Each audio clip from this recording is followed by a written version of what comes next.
as well for organizing this together with Anotai and myself.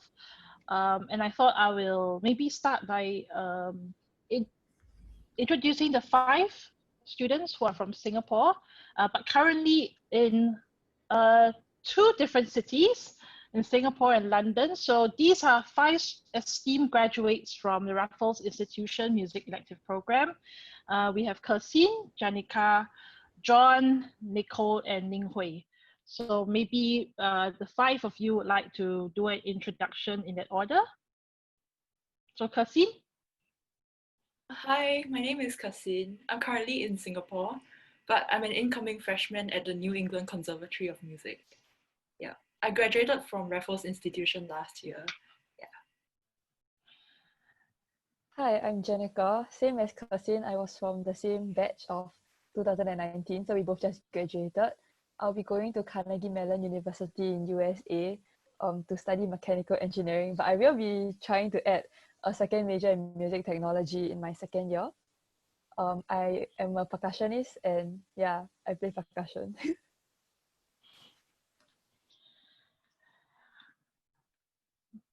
John, over to you. Oh, sorry. Hi. I'm John. I'm in London at the moment, in Battersea. Yeah, I was a student with Dr. Ruth. That was a very long time ago, but I graduated in 2012. And back then, I was a pianist and cellist mostly, but I became a singer later on, and I've just finished my master's degree at the Royal College of Music. And I'm actually returning to Singapore on Thursday. So, not long now. So my house is literally just boxes at the moment, so I won't show you the rest of it, but that's what it is. Nicole? Hi, I'm Nicole, and I'm currently a second year student at the Royal College of Music. Actually just arrived in London 2 days ago, and I'm doing my self-isolation now. Yeah, I graduated from Raffles Institution in 2018. And lastly, Ning Hui? Hi, I'm Ning Hui, and at the moment I'm in London, in Greenwich, where it's about to rain the whole day. And I left Raffles Girls in 2012 and came to London to the RCM. And next month I'll be starting my doctoral research at the RCM. I'm a pianist.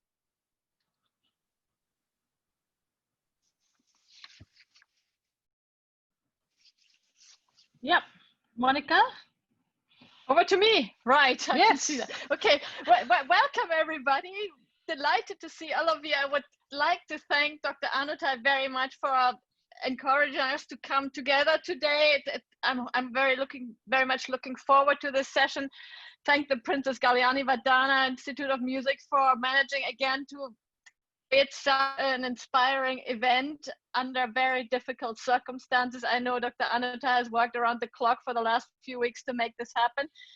Thank you to Dr. Ruth from Singapore for co-organizing this with me and Dr. Anotai. So we've collaborated for a number of years. This is the first time we're doing it virtually, but it's a pleasure nonetheless. Thank you for all the student participants, or I should say aspiring professionals, for sending in these really creative videos. I'm looking very much forward to sharing them with all of you and for your feedback. I hope that these imaginative contributions will inspire all of us and lead to future collaborative projects. That's always my hope. We should cherish the variety of expressive means. I was astonished how different the presentations are. I'm always amazed how Thai contributions seem. Richard Wagner would love them. They're very much like Gesamtkunstwerk, bringing together the visual and the audio and all other aspects of performance. The Singaporean ones are very imaginative, but they focus on values and they focus on approaches on how to achieve these. The Cardiff contributions show how different students can deal with this and how to disseminate work to audiences. So I would like to introduce the Cardiff contributors. Thank you for joining. Thank you for doing this. And I'm hoping we'll learn from each other, and we'll also talk about differences in approaches. I find this fascinating. Before I introduce the Cardiff contributors, I will do a bit of housekeeping. So we'll jointly watch the video clips of our 12 contributors in 3 blocks. During the presentations, you're welcome to ask questions, to share comments in the question and answer feature.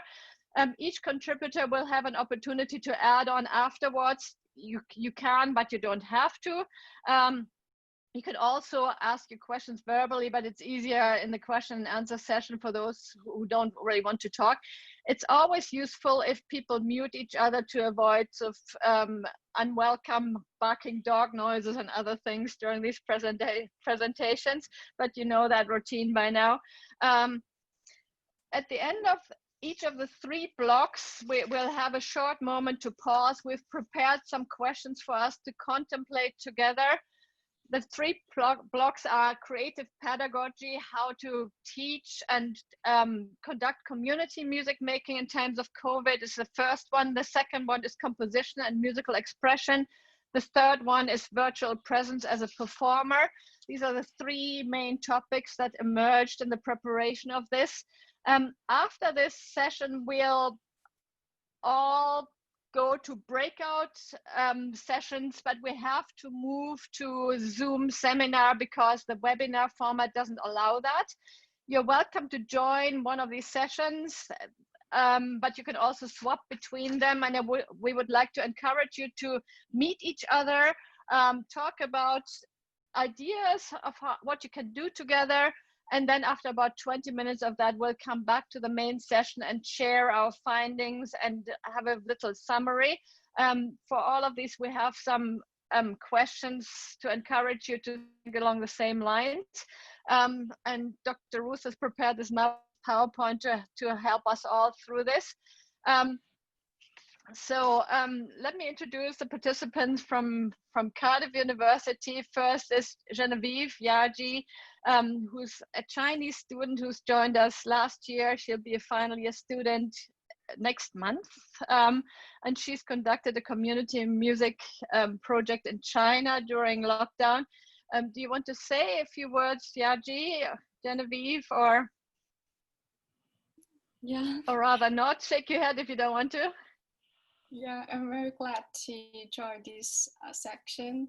Now, I find it fascinating to do this project because I can sing and work with different background people. Great, thank you very much. And we have Jerry Zhu, who's a composition PhD candidate at Cardiff University. Hello, Jerry. You're also joining us from Cardiff, is that right? Yes. Yes, Raining. okay. Yeah, so. Do you want to say something to introduce yourself? Hi everyone. So yeah, I'm from China, and yeah, shortly we'll see my video. And basically, lockdown has really encouraged me to do a lot of things that I wouldn't imagine before. So it will be interesting to learn from all of you. What have you done during this special time? Thanks so much. We're still waiting for another contributor, Zhe Kuyate Gayo from Cardiff University, who's another PhD candidate. I don't see him yet. Are you there yet, Zhe? Probably not. I hope he'll join us later. And he's working on Second Life projects. And he's suggested also that we have an after webinar party in Second Life virtual reality at some point. So I'm hoping he'll join us to explain all of this to you. I'd also like to introduce Professor Candace Hamilton, who's head of School of Music at Cardiff University, who's there to support us and help out and ask a few provocative questions I hear, which is interesting. I would also very much like to welcome and thank Dr. Pumpak Charuprakon from, well, the most recent graduate from Cardiff University, who's just arrived back in Bangkok. Hello, Pumpak. Do you want to say a few words too? Hi, I'm still jet lagged, so don't mind me. Yeah. But yeah, I just got back to Thailand fine. yesterday. Yes, and I flew back from Britain to Germany yesterday. So some of us are traveling even in these challenging times, although traveling has been restricted so much. We're still international and we're still sort of performers even in these webinars. Are there any questions about how the session is going to be run, or can we start? Everybody's fine. You can also raise your hand, and we all know this all too well now.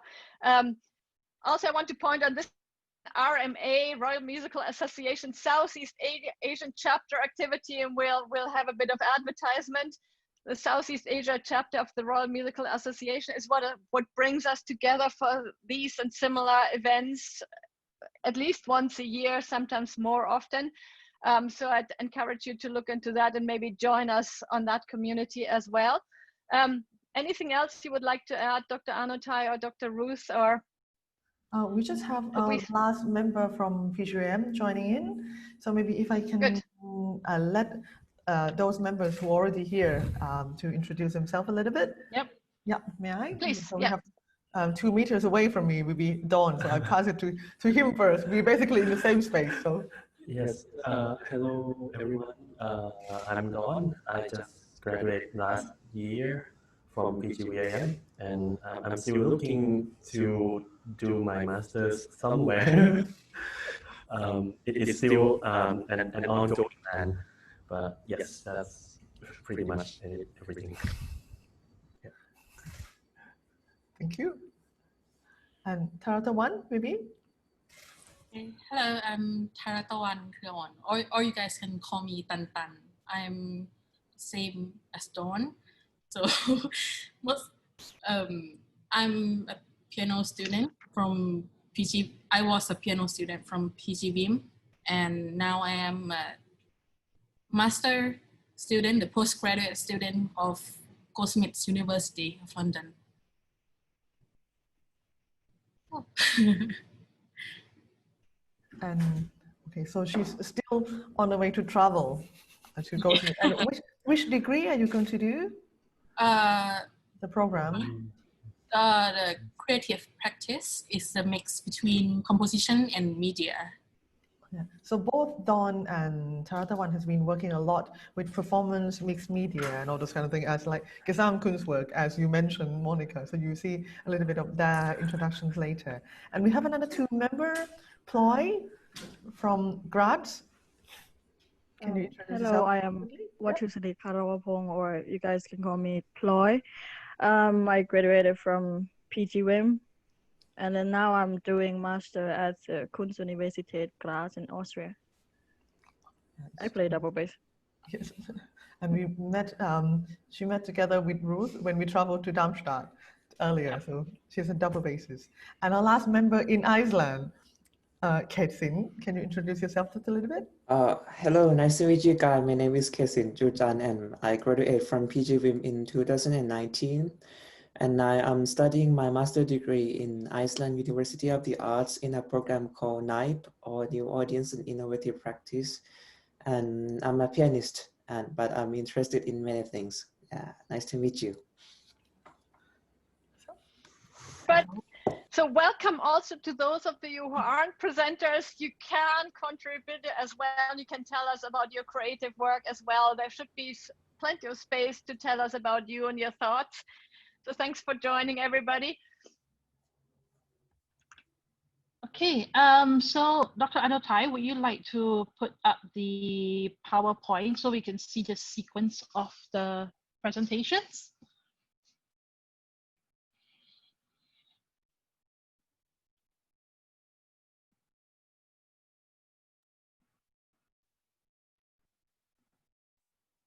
Go ahead.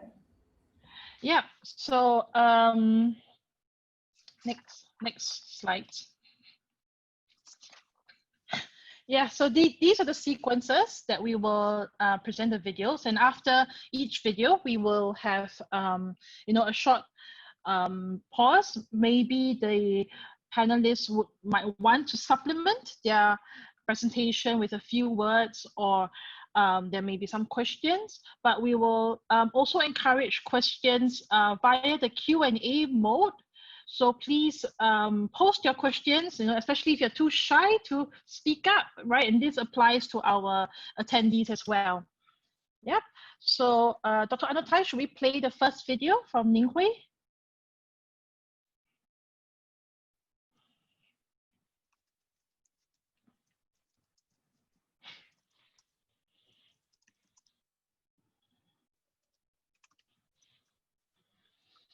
Comment.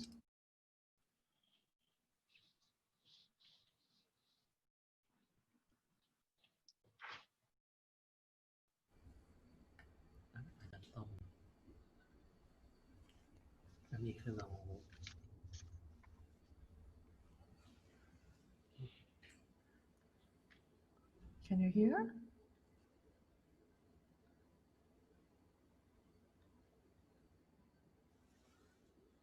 No, there's no sound.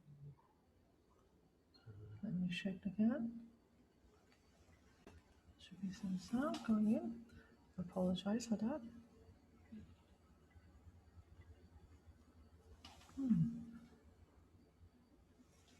Can I just 1 second? If maybe you can introduce just a little bit first. Ning Hui?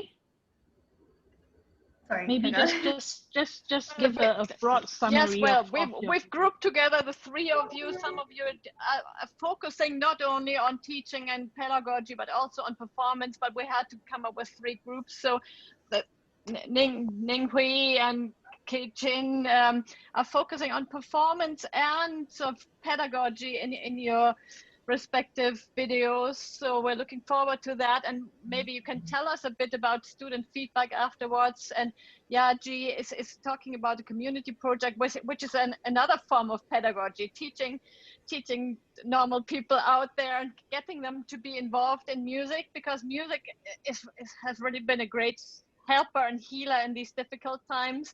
So I'm glad that these community projects are ongoing. How are we doing with, or do you want to say a few words, Ning Hui?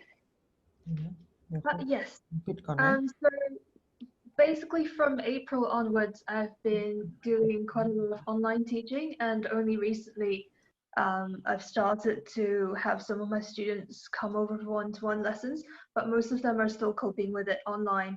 And my students sort of range from the youngest at the age of 5 is actually doing the online lessons with the mom sitting next to him, and as well as grown-ups who are working full-time and advanced students who are at grade 8 and diploma levels. So I've had to adapt to all the different learning styles, different personalities, different challenges that each of them face, because everybody has a different instrument setup. And lockdown sort of happened so fast that for us musicians, we didn't all have the chance to purchase, the best equipment, and all of those different access to resources. You have to work around them when you're teaching.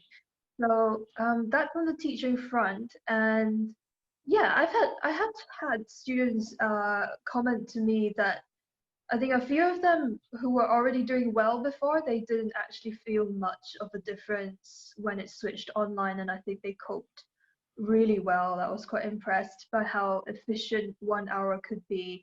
And I think potentially for students who normally have to travel a lot, that it's just physically tiring by the time they make it to lessons. So perhaps those students actually did better online somehow. Although in the long run, I think there are still slight limitations. For example, if you're, preparing for an exam and you're going to be playing in a live acoustic, then there are always limitations because we're, relying on technology that doesn't reflect how an instrument, especially something as reverberant as the piano, would survive in a live acoustic. So, yeah, in terms of getting basic information across and getting a piece of music together one-to-one, I think there's a lot that you can do online. And once we get past the initial reluctance to accept that medium, I think a lot can be done online actually. And this could be very useful for us in the future, especially at conservatoire level, because a lot of professors might be traveling performers, and so they spend parts of the actual semester not actually being at college to physically give lessons. And what typically happens then is that you have students that miss out, maybe a whole month's worth of lessons or even more. And it's the same for me and some of my colleagues in the past when we travel for competitions or concerts, and we just feel really bad about leaving our students alone for a few weeks. So the fact that this pandemic has sort of, in a way, forced us to accept this medium, I think is beneficial in the long run, because we can take some of the positives and keep them with us, maybe adapt them for post-COVID times to enrich musical learning. Great. So on that positive note, I think Anotai, the video is ready, right? Yes, great. Sure. So we can start now. Is from Singapore, who is now based in London. Before coming to the RCM, I was a student of the Raffles Academy Music Program at the Raffles Girls Secondary School. I've built my career so far on performance and teaching. Currently, I'm just about to start my doctoral research at the RCM, focusing on the interpretation of Clara Schumann's piano works. Since the lockdown, I've recorded a Bach Prelude and Fugue for Trinity Laban's Bach Festival. My colleagues and I were initially concerned about staying motivated if social distancing was going to last for a long time. We're used to giving regular recitals, so the sudden lack of direction was a bit disorienting. Once I got used to the current reality, I recognized that I'm still in a position of relative privilege, and I can still practice my art and maintain a sort of basic income with my online teaching. Since practicing on an upright has its limitations, my goal was to learn as much new repertoire as possible. The lockdown gave me the opportunity to work more introspectively. Without the anxiety of constantly rushing around, I could really focus on myself and the music. I think this has had a really positive impact on me, because one of my professors remarked on one of my recent recordings that I've become much more liberated and original in my interpretation.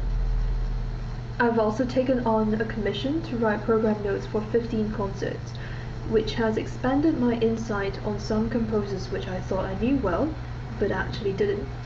These are all things I didn't previously have the time or the headspace to engage with.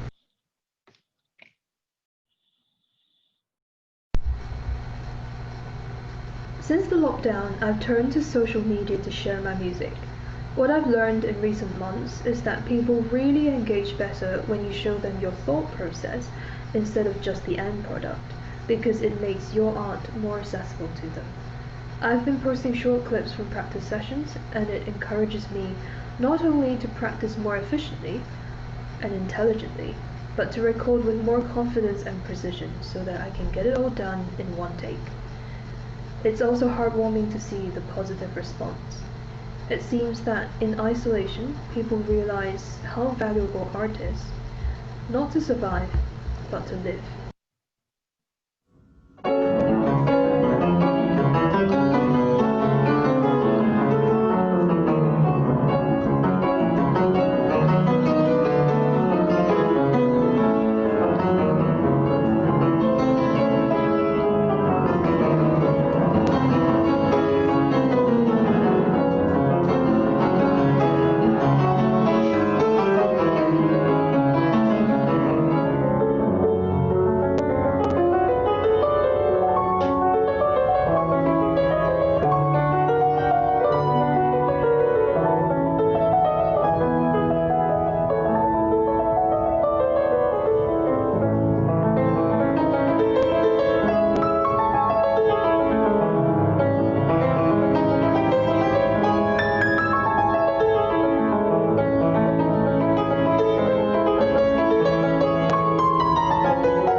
The key challenge in music education is communication. It's psychological because you're not dealing with numbers and data, you're dealing with another person's emotions. Most people think of video or audio quality issues when it comes to online teaching, but I think the biggest challenge is not being in the same physical space. You miss out on all the non-verbal cues. For piano, we're often set up such that the student can see our hands clearly, but not necessarily our face. So moderating your speaking tone is important. With younger students, attention span is also another issue. A 6-year-old might be able to handle 1 hour face-to-face, but online lessons require more mental energy from the student. One positive takeaway from a few of my most advanced students is that they have become better listeners because they have to send recordings before their lessons. They've learned to listen more critically to their own playing and also become more self-reliant in their thinking.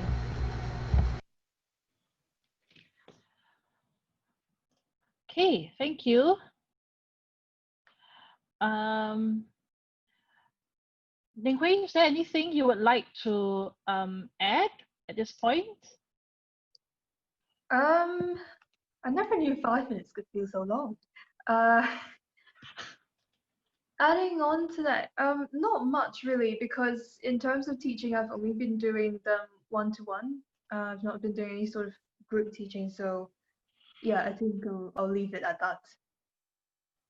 Everybody, you're welcome to share your commentaries, to give feedback, to tell Ning Hui what you liked about her presentation in the question and answer feature. So any questions, you can start typing now, we'll address them later. Or any comments, feedback, please do that. Okay, so should we move on to Genevieve's Yes, video? let's do that. Yes, Let's okay. do that. Yeah, sure.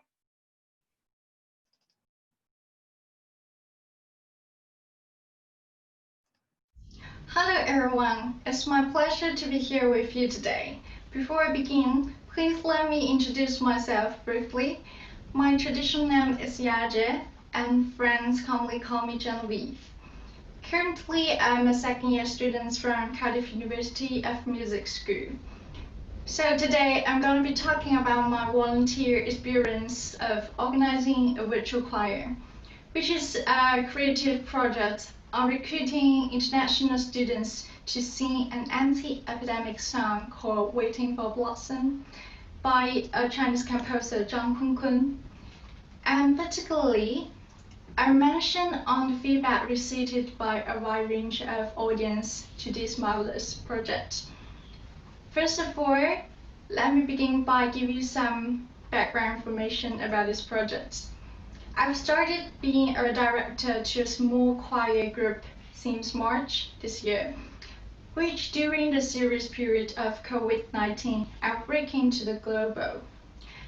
Technically speaking, the process of singing a virtual choir is absolutely different from the real choir. Each singer needs to sing independently and listen to the click track, which makes sure the video editors can be synced everything up. However, this may become the weirdest things to musicians, due to when we just listen to the metronome without voice ringing around by other singers and the direction given by the conductor in front of us. To be more specific, during the virtual rehearsals with my small choir, especially the amateur singers, they will find it difficult to find all the pitches and histrionic dynamics through the accompaniment of the piece. Nevertheless, it's also a good practice for them and an exciting thing to do. I will find my members confident in the formal videos because they can't record it for hundreds of times if they have possibly enough energy and time. So in this case, they can relatively free to decide their own choreography, such as body movement, background stage setting, and even facial movement as well. 世界会有温柔的风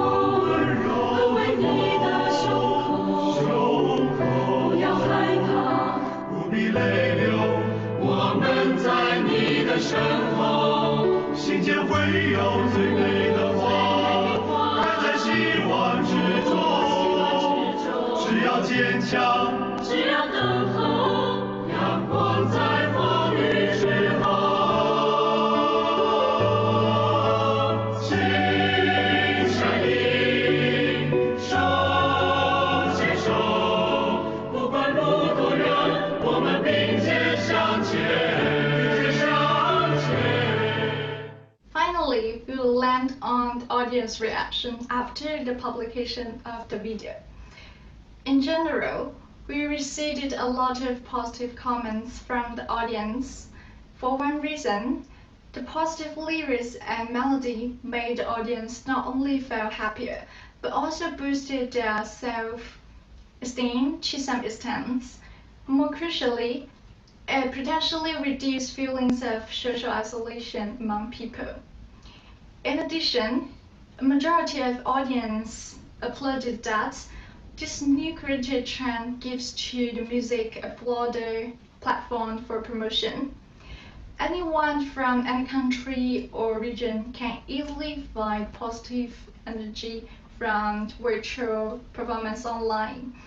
In contrast, a part of audience reckons that the acoustic quality is quite different from the live effects, because most of our singers are recorded by mobile phones or tablets, so the sound quality is hardly as good as that recorded by professional equipment. I suppose this situation probably appears on most virtual performances. Lastly, in my perspective, this is absolutely a meaningful project to do. Due to the new normal trend, we can also keep on singing together and music inputs, maintaining the choir community in times of Corona. More importantly, we are promoting social connection without step out the door. So I hope you enjoyed my sharing. That's it from me. Thanks for your attention.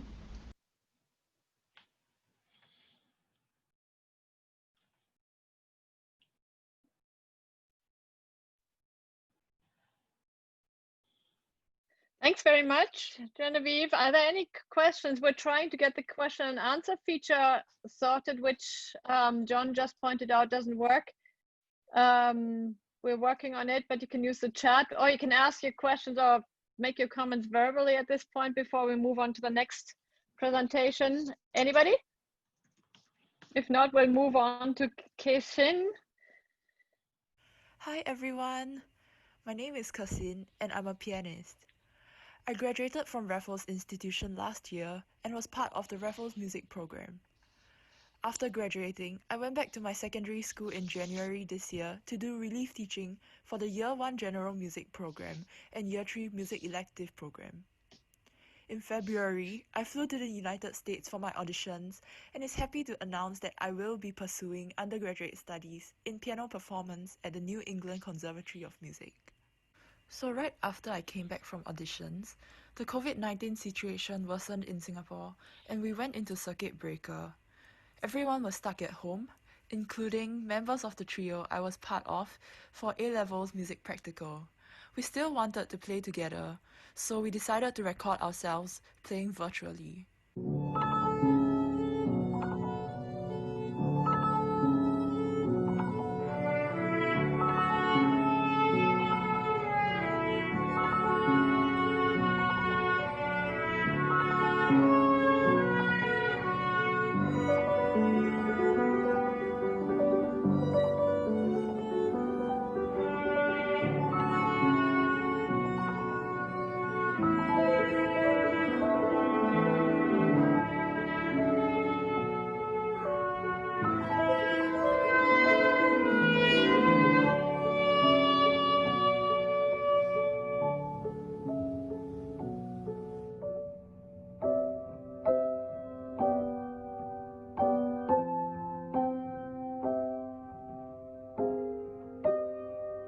After posting this on Instagram, a composer from Berkeley that's also from Singapore reached out to us to record his work that he just wrote during circuit breaker.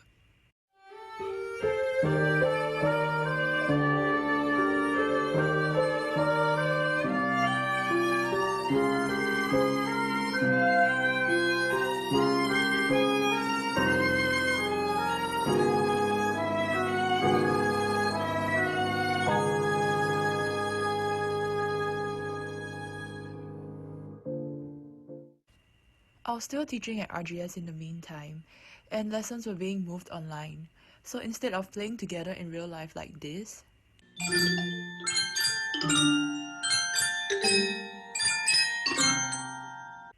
I had to source for video editing apps that would allow students to collaborate virtually, and I found DaVinci Resolve. So I made a basic user manual, and that even got adapted for chamber ensembles.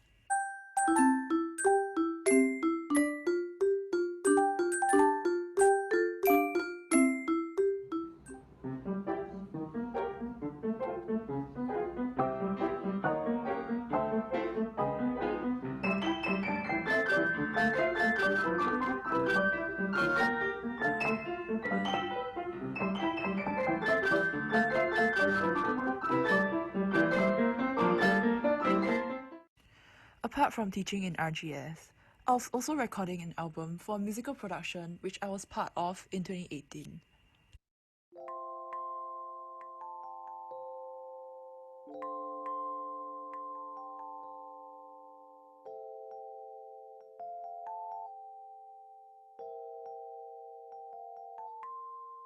Christmas 2017, the fairy lights glow with a sheen. My family round the fireplace, singing songs and saying grace, looking at the falling snow, watching the favorite show. This picture perfect elegy, my unintended legacy. NEC offered free summer programs, which included workshops on audio recording and editing, Alexander Technique, and even basic coding. I've also attended a 3-day bootcamp under the Entrepreneurial Musicianship Department, where they taught us how to plan ahead for our music career goals and gave us tips on branding and marketing ourselves as musicians.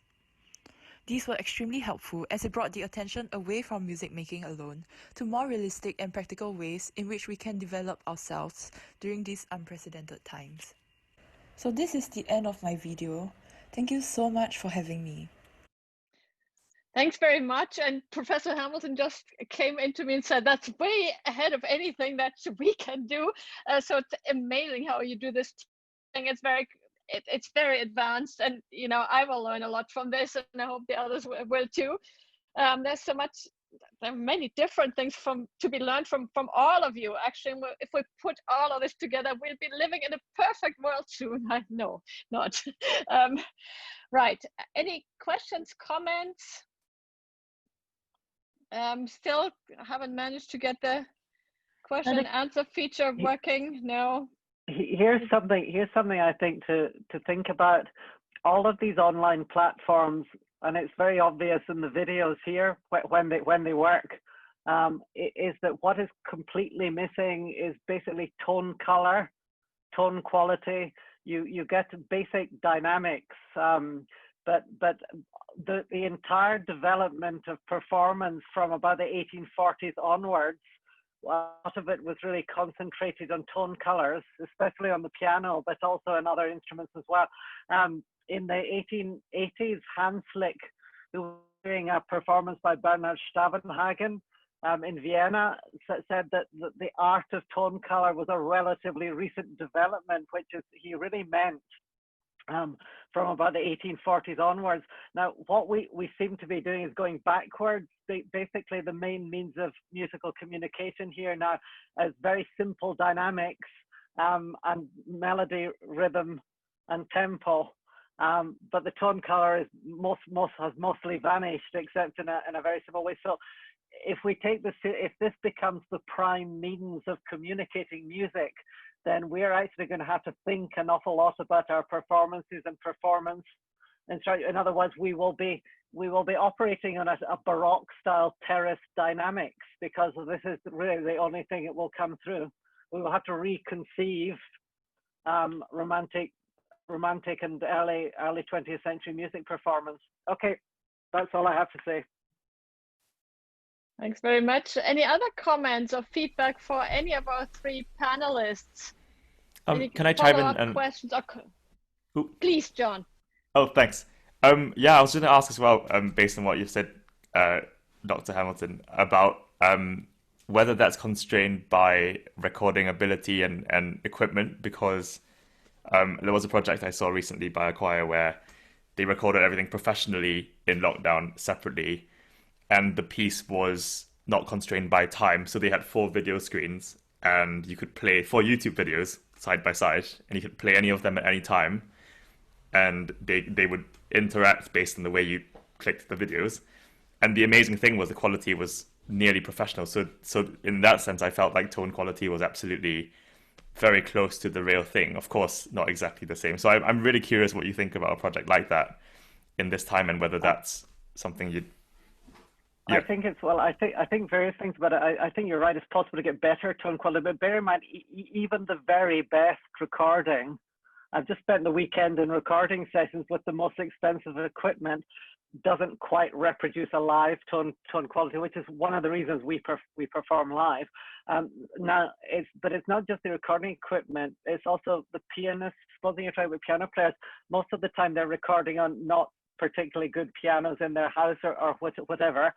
So basically all the instruments themselves, it could well be true for other instrumentalists as well. Even singers, the acoustic, you're a singer now, the acoustic might not be ideal for you. The acoustic in your back bedroom might not be the same as the acoustic in the Metropolitan Opera House. I think we can ameliorate this, we can improve it, but the bottom line is that 90% of current online communications is not going to be recorded like that. And then what about the link? What about the quality of the link? What about the broadband links? I mean, the bottom line is we will have to perform assuming that the tone color is unlikely to come through, and that only the simplest dynamic interactions will come through, I think, until technology gets better. And we will have to, in my opinion, adjust to that. But you're right, it's a spectrum ranging from what you described to somebody's iPhone in their bathroom, would be other side of the spectrum.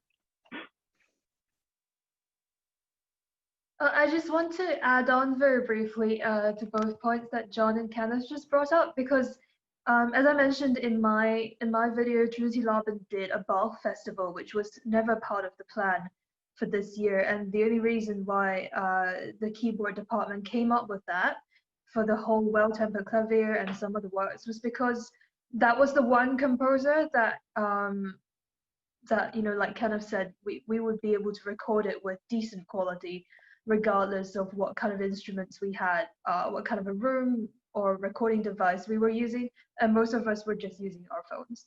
So there's definitely, in terms of short term at least, because what John said about live streaming or recording with professional equipment, that takes planning, and very often when it comes to a professional setup, in these times you need technicians. You don't just have the musicians, you need other people to come around and set things up. And I think that is something that can only happen when the virus situation is somewhat under control in the city that you're in.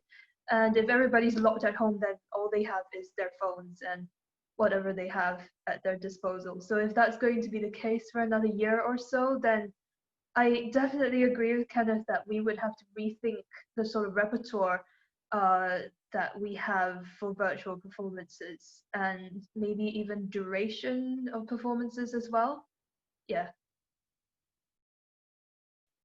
Yeah, it's true. And some of you, like John, you have your voice always with you, but a lot of students didn't even have access to a piano. And imagine if you're an organist, I mean, that's a whole different level of challenge. So it depends what you're playing. John, you're lucky in some ways. But, as you pointed out, Minghui, sort of upright pianos are very different from concert grands, obviously. And again, you have to adjust your playing, and what you can do with the instrument will be very, very different from what you're used to normally. That's important.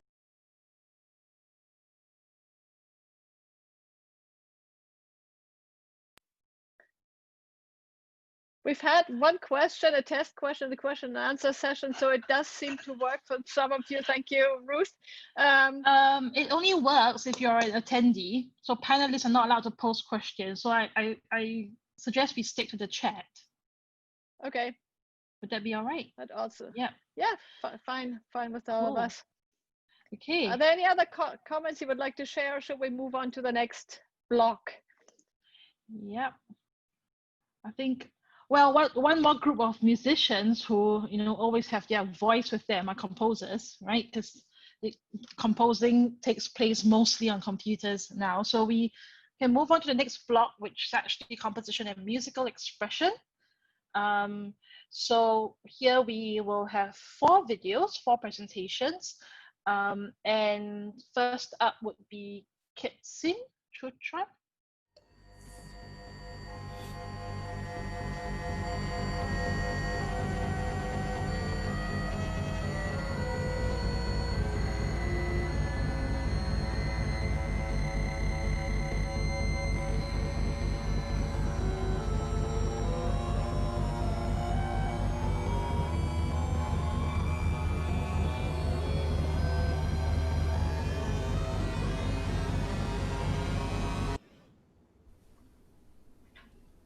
Hello, my name is Kesin Jujan and I'm a pianist from Thailand.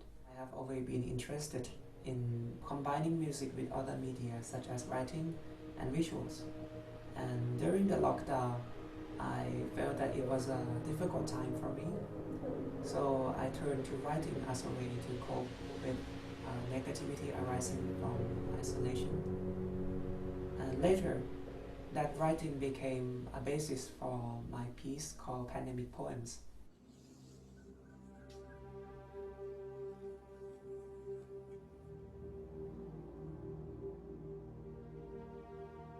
So I wanted to try new things. So I composed my music based on my writing, and it is something I've never done before because I mainly, in these occasions, I use electronic music, which is consists mostly of my synthesizer here. And I also shot some footages and edited myself to accompany the music. And I had great fun doing this project because, as I said before, it helped me cope with all in my mind at that moment. And it was also an opportunity for me to explore new things such as composition, electronic music, and also the usage of music software, which is something I have always wanted to learn how to do that. Right now I'm studying in a program called New Audience and Innovative Practice at Iceland University of the Arts. In fact, I just arrived here yesterday. So my focus of this study is to utilizing music as a way to help non-musicians achieve self-understanding, and for musicians to be able to be freer with their own artistic expression. Apart from that, I look forward to explore the contemporary music scene here in Iceland, as well as other genre of music such as electronic music, folk music. Yeah, so I like to explore the possibilities of music here. Thank you.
Yeah, thank you. Casey, is there anything you would like to add to you know, your video, or the discussion? Yes. So my performance is part of my projects I made with my friends who are still with us today, which is Taratawan and Dawn. So we made a concert series and posted online via our Facebook page, Ensemble Laboratory. And we decided that each of the member of the ensemble will come up with individual projects. Yeah, so, and it makes us a whole concert series. Yeah, thank you. Hey, thank you so much for sharing. Any questions for Katsin?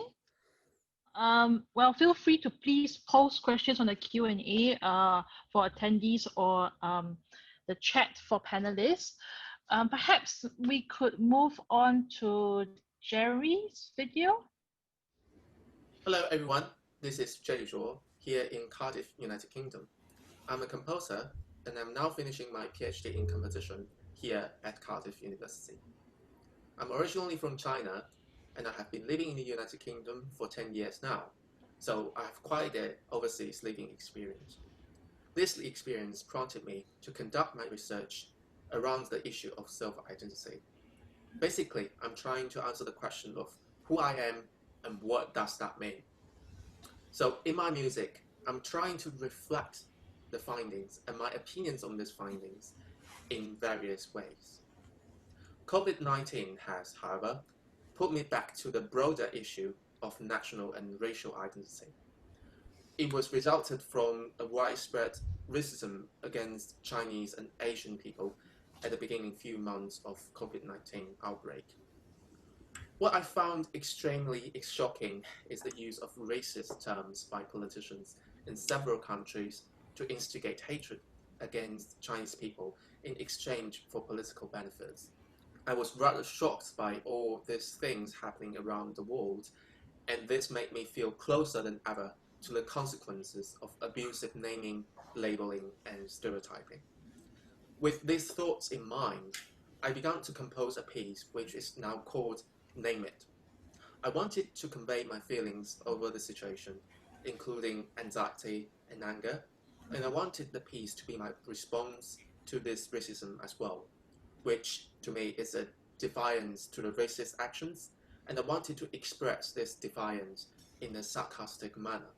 Composition-wise, I tried to realize this idea by creating a drama from all aspects that include rhythm, dynamic, texture, and so on. Part of this theatricality is clearly influenced by Chinese operatic art.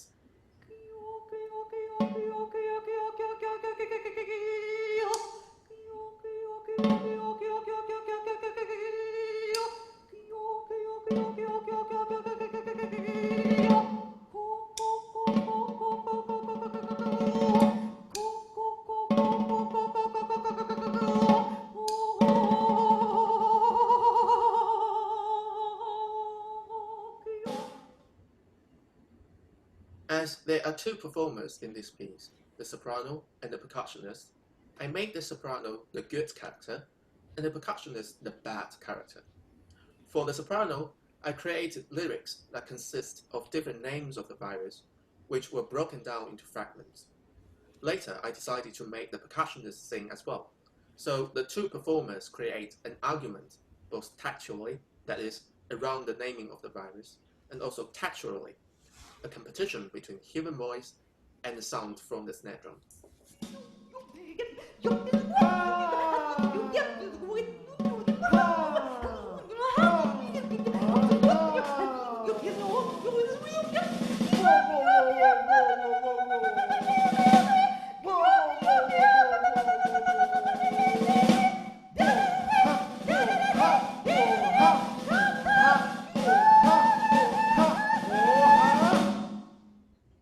The two clips I have just shown you features Olga Vlasova, the soprano, and Dmitry Vlasik, the percussionist.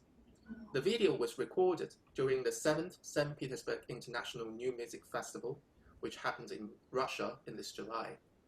The concert was broadcasted online, and I received some very generous comments from the audience after the broadcast, who found the piece funny, sarcastic, and straightforward to the issue. online concert actually brought more audience to listen to my piece than ever before. I felt quite nervous about this at first because I have never expressed my political views in this manner online so openly. I think COVID-19 has led to more people like me exposing their views over the internet. For artists and musicians, this could mean a radical change in the way we interact with our audiences and the society. As the situation continues, it might ultimately lead to changes in the way we create and think about music and art. Globally, racist incidents seem to have declined recently, which is a good sign. At the same time, however, tension between nations over issues such as border closure is picking up at a concerning rate. For me, composing is exactly to reflect my thoughts and opinions in music over these issues. That's why I believe that COVID-19 will continue to appear in my future compositions and creative activities for a very, very long time. So this is what I would like to share. If you are interested in my works, you can go check my website or send me an email. Thank you very much for your attention.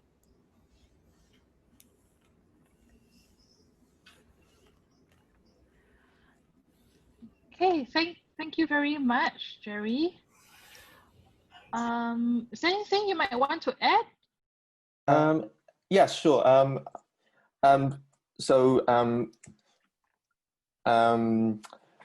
It was very difficult to communicate with performers at this time, and before the piece was performed, I actually had just two email conversations with the performers because due to all different kinds of technical issues. So yeah, it just made the experience very very different, and so I really appreciate that they could make the video that I just shown you.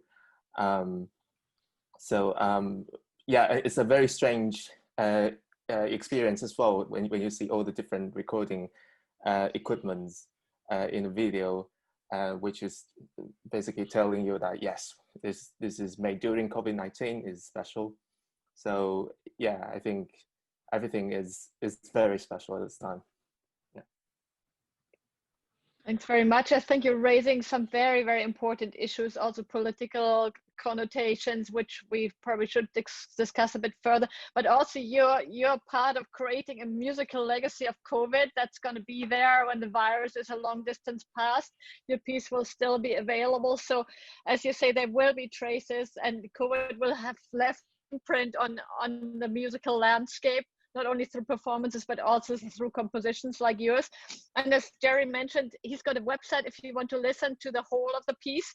And we've got biographies and project descriptions for all of you on the program website. So if you want to follow up with any of your peers here, more projects are available on their respective websites, and you're all welcome to add your information to that so we can sort of follow up afterwards. Yep. Well, thank you, Jerry. As you know, Dr. Monica said, very pertinent issues to raise, especially in this day and age of what's happening around the world. And I think in one of the questions, which is on the PowerPoint slides, is whether it's something that I've been thinking about. Do we as artists actually have a digital identity as opposed to a stage identity, and how do we actually merge or marry the two concepts?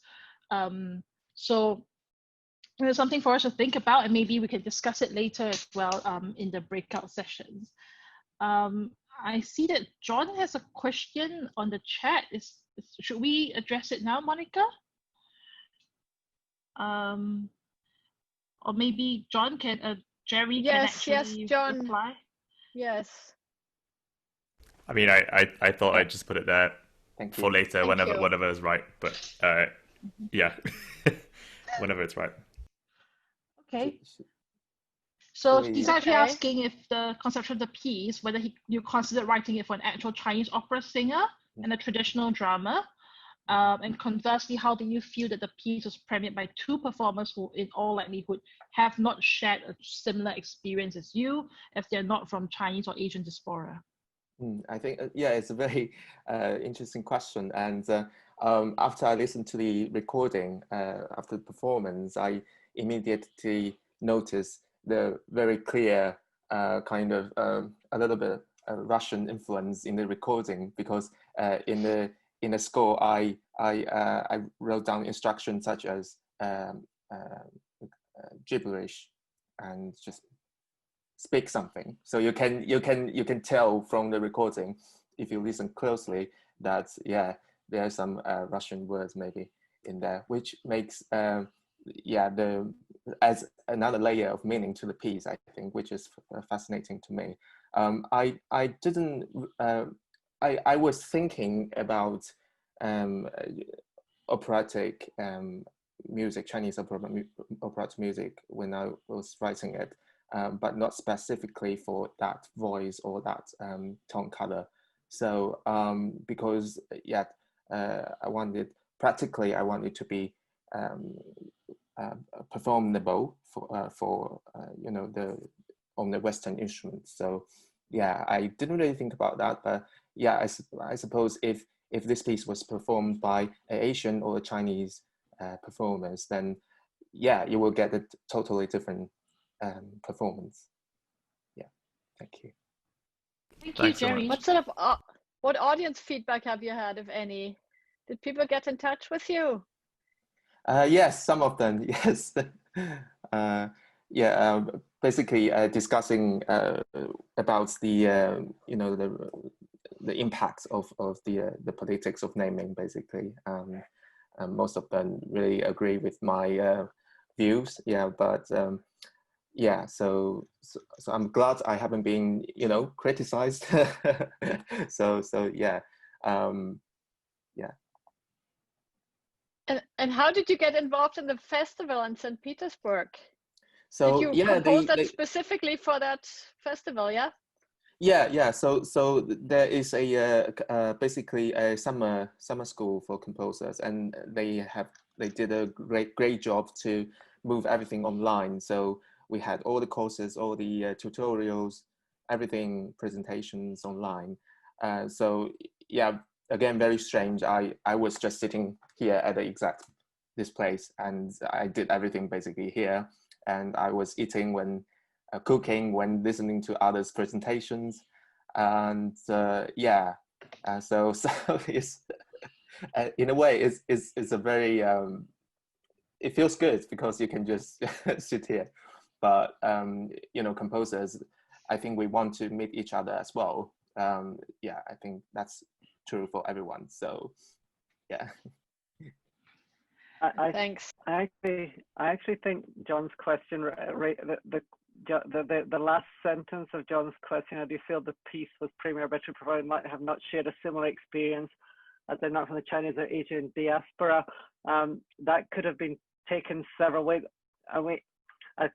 I don't think John is implying this, but we have to be careful here. I mean, we get to the old argument that you have to be Polish to play Chopin properly, or you have to, that argument begins to get to nationalism very, very quickly. I think it's partly a question of musical training. I mean, it's when you hear a classical operatic singer recording a pop album, for example, they sometimes do, and it mostly sounds awful, because not because they're awful, but because everything's over articulated and the style isn't there.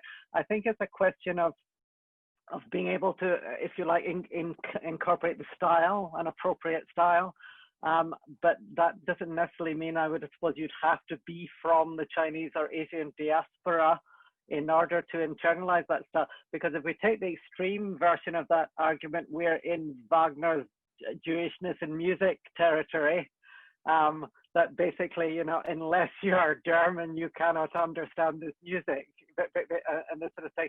And most of us would have hardly any repertoire. I mean, I'd only be playing Scottish music, and our Singaporean friends would only be playing music performed as composed in Singapore.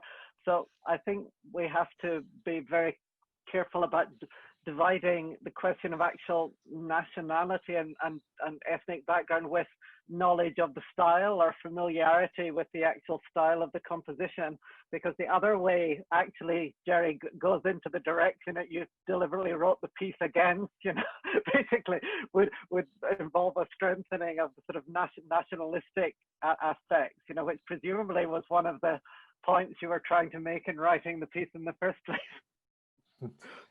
Yeah, so because this piece is pretty much programmed in a way from the beginning. So I mean, it's all abstract, but at the same time, I think I have decided what a message is gonna deliver. So I think in a way it's easier for the performers to actually perform it in a certain way. So I actually wrote the performers a very long email explaining what the piece should mean. So which I don't usually do in my other pieces, but for this one, yes, it's political. So please deliver the message. Yeah, so. That leads on to a question that I'm hoping we're going to be able to discuss in a final summary session.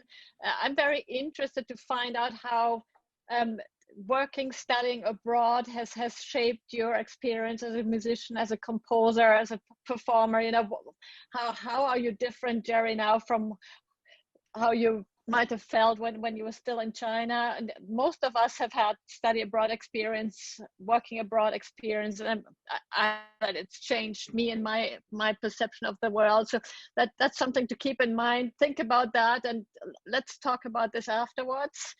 If you're all interested in the same question. Yep. Okay, so should we move on to Don's presentation? Hi, my name is Don Naksimurachan.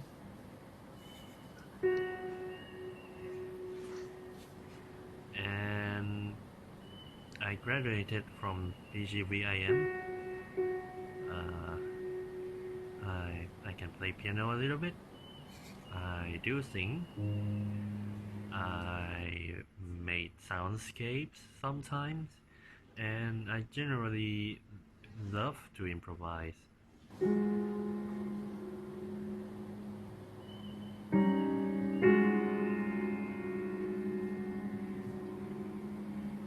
That's me improvising. So while we are in lockdown, it kind of gave me time to myself. So I catch up to a lot of shows. I read a lot of books. It also gave me time to think a lot. It gave me time to reconnect myself.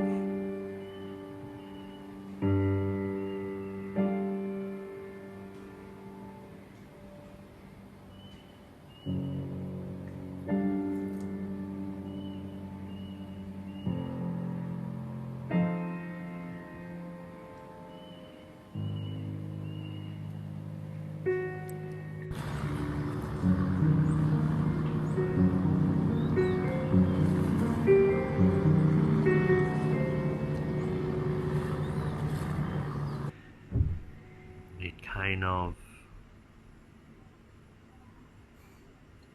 a little chaotic, but very peaceful.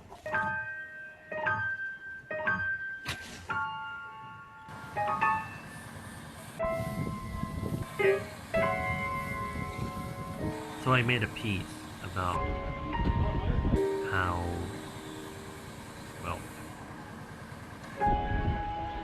how things are weird. I've been thinking a lot about how I'm always pursuing something, and also how by pursuing those things, I had to leave something or someone behind.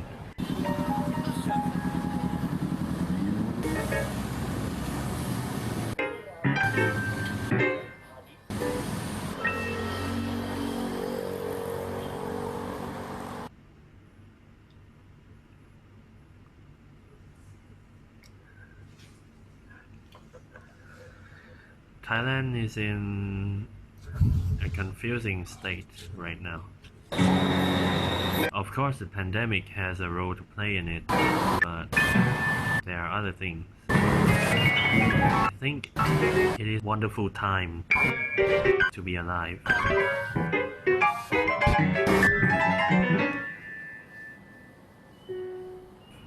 And it's also a very troubled times.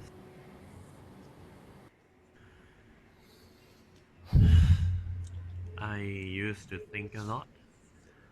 Well, I guess I still do. And I think this is a good point to end the video. And I guess this is a goodbye. It's nice meeting you. I hope we meet. And thank you for watching. Goodbye. Doesn't have to be goodbye, can be hello again. You can hear Don trying to restrain himself here. Yeah, can I pass it to him? Yes. So, admittedly, I was running out of time, so I just started rambling about for about 5-7 minutes straight, and I pieced something together. The piece I was talking about was exactly the video that you saw in between. So it's basically just me improvising, and actually there's a second part where I asked my friends to record some of their repertoire. So, and then I just kind of stick them together. If you're interested, you can find it. There's a link in Facebook, actually. It's on the page Ensemble Laboratory. So, yeah, I don't know what else to say. Yes. Oh, thank you, Don. A very, very interesting video. Just so spontaneous, but you know, extremely well done. Enjoyed it a lot. Yeah. So, does anyone have any questions for Don? So for you, John, when you work like before, we've worked together before in PGVIM. So I would like to know, how do you feel when you work alone during the pandemic situation? I know you also work alone, like alone, but for the situation, does it change you? Okay, yeah, it's I mean, at first it didn't feel so different, but then like, so mostly I prefer working during night times because I like the peaceful and quiet atmosphere. And like, there's just one night where I was working, and during the pandemic, and it just struck me that, hey, this is nothing different. It's just the same thing, but for some reason it felt really lonely. Yeah, so I guess that's kind of the big one, the big reason, the big thing that is different when comparing from when we were working before. Yeah.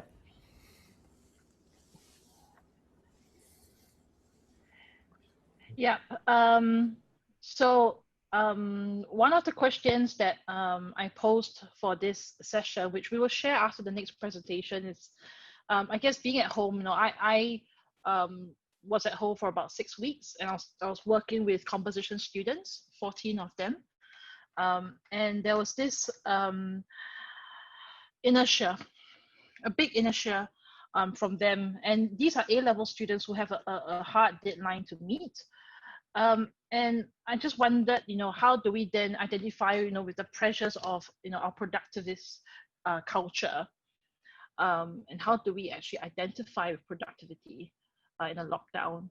Which, interestingly, one of my students then asked me in a very innocent and naive manner just last week. It says, why do we actually create art? Why there's so many artworks now, not just music but across all art forms during this time of crisis? Is it because we don't step into the concert hall or the galleries often enough without a crisis, and now that we're in a crisis mode, that we are actually observing more material online?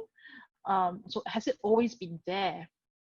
So it's something that it has been on my mind, and I don't have all the answers for this, but perhaps something we could discuss again later in the breakout. Right. Any other comments before we move to the next? Leonard Susay has a question. It says, Dawn, did you compose the piece with the visuals in mind? Actually, it's a bit weird because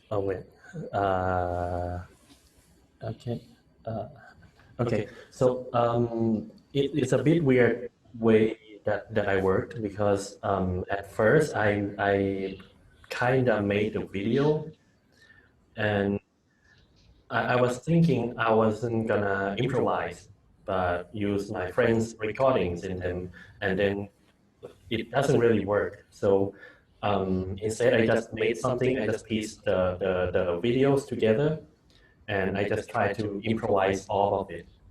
So in a way, it's kind of like I was making some silent film, I guess, and just traditional silent filmy thing. And then and after that, when I just adjust things so that they fit nicely together. I forgot the words. So the visuals and sound goes together basically. And so I'll just take the chance to answer Jerry. I think from the video, it changed me a lot, because I feel like I'm quite a perceptive person, or receptive. Yeah. Anyway, so I got the chance to read a lot of books that was backlogged that I planned to read but never really had the chance to, and I caught up to a lot of shows, westerns, TV shows. So I think those things kind of influenced me a lot. I was like right about the time when I was doing the video. I just finished watching Brooklyn Nine-Nine, so I think actually a lot of that, the timing, the comedic cues are affecting me a lot, even with the thing that. Even with the introduction video that I did for this session. So yeah. Yeah, thank you. Okay, so should we have the last video, Taratawan?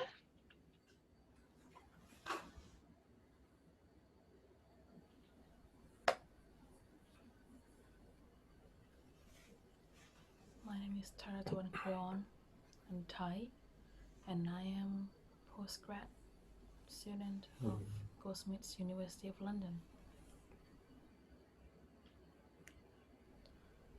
All my life, I've always found it fascinating to witness the way each kind of art forms, such as visual arts, writing, music, can approach its audience. So I started studying piano and enjoy exploring other kind of art along the way. I play musical instruments, I compose music, I draw, I write, I make films, and sometimes I combine them all together. Since before the chaotic moment of COVID-19, we obviously keep ourselves tightened in our dreadful imagination. Before we ever noticed, we end up finding ourselves living our lives, thinking of the proper ways to live it. We don't even allow ourselves to cherish each moment of our life.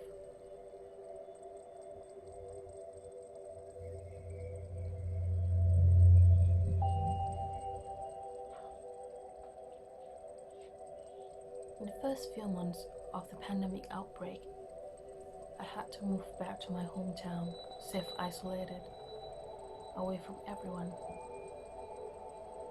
It was tough, and it allowed me to reconnect with myself, to feel the feelings inside, instead of hectic city life. It is raining is one simple piece with only a phrase, very few notes. Each sound rings and has its own meaning. It is a piece to fill the moment with fragments of time, space, and memories.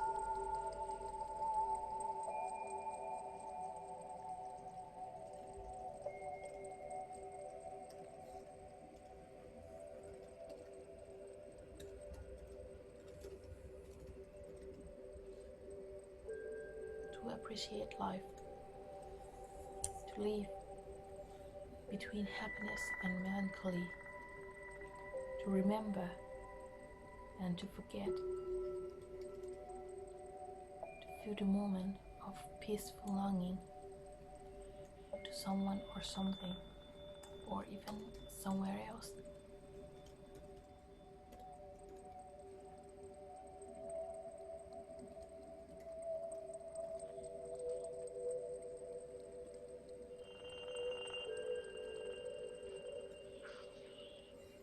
By the time life was like a vase with no flowers,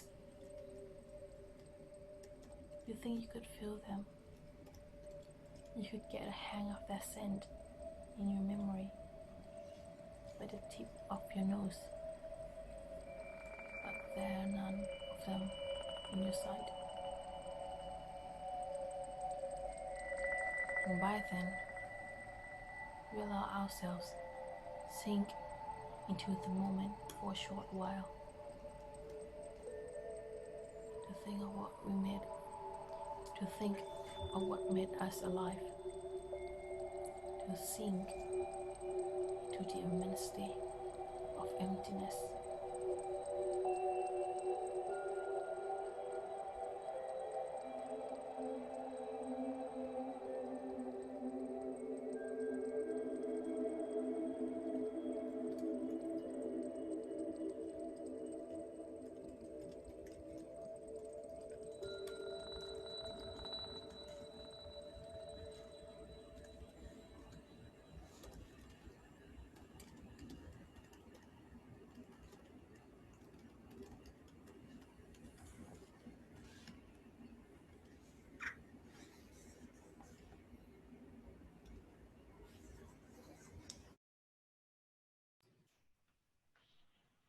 Okay, thank you, Taratawan. Taratawan, do you have anything you would like to add or to talk about?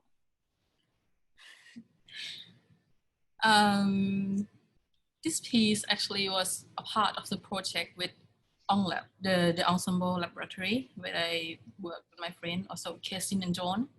Mm-hmm. So it was kind of like, it works like a postcard from me to my friend, and also to allow them to reflect on their current life, like to ask them how they're doing. So it's kind of work both way, from me to them and from them to me, to share their thoughts on the current situation they are facing, not only the pandemic situation, but also their daily life and everything that's going on. So it doesn't have really the time or the specific time or place or anything. So it can be played like in any moment of your life, and maybe you will reflect on it again and will think of something else when you listening to the piece, something like that. Okay, wow, it's quite interesting.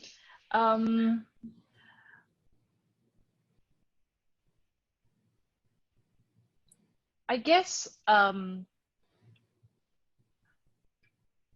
in a way it is timeless, and we were just, Anutai, Monica and I were just talking about this, last week. It's no more a new normal, but a new abnormal, right?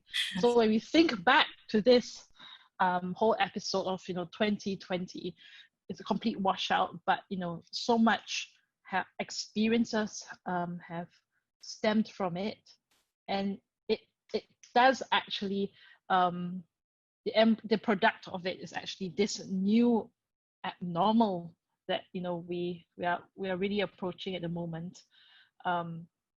It makes us rethink, especially collaborations now. And I mean, this conference is one example. This symposium is one example of how we can actually take things online and be creative and collaborate. Right? I was just texting my colleague to say we have someone from Iceland here, so it's really, really wonderful. And my colleague loves Icelandic cuisine, and she's like, wow, you have someone from Iceland. This is Grace, Ken, and Monica, Nicole. So yeah, so it's wonderful what this situation can actually make us produce and think about our art. Great. Are there any questions for Taratawan? May I add something to the sessions, actually? Yeah. So just curious, I was talking to Taratawan and Dawn here earlier that we see the word compositions within the sessions we are doing. And it's interesting in a way that actually in PGVM, we didn't actually have, we didn't thought of producing composers, but in some way, I found personally that these are kind of musical expressions, and I really like that you put the terms musical expressions in that thing, and somehow with this kind of situation, as you see, actually, I think all examples we've seen today, from the very first person until now, it's all musical expressions, and it needs the approach of composers in order to produce these kind of works.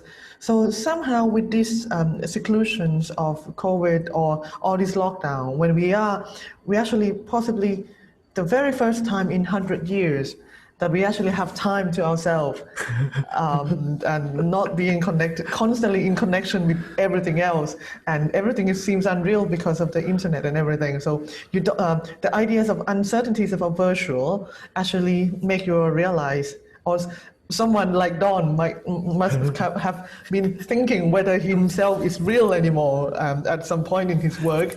So maybe this kind of thing, that the time that you have to yourself actually let us, and not only musicians, but you can see TikTok is one of the examples. The people are wanting to create their own music expressions, and this might be something that is a new super normal things that everybody can become and find artistic quality within themselves. Yeah, so just maybe something to add here. I like super normal, and since we're completely out of our timing already, can I share a screen with you? I'll try that Please. now. Okay, this is something I want to show everybody. Can you see this? Yeah. Okay, it's not just music creation. This is something I saw in the window of a patisserie when I came back to Germany. This is creative work at times of COVID, because I don't know how it was in your world, but in my world there was a distinct shortage of toilet paper. So the baker started baking toilet rolls that we could eat. just thought I'd share this for a bit of comic relief. So it's not just restricted to musicians. Everybody seems to have become more creative. And I'll stop that and get us back onto message, I suppose. Stop share. Yes. Yeah. I wish I could have tested that.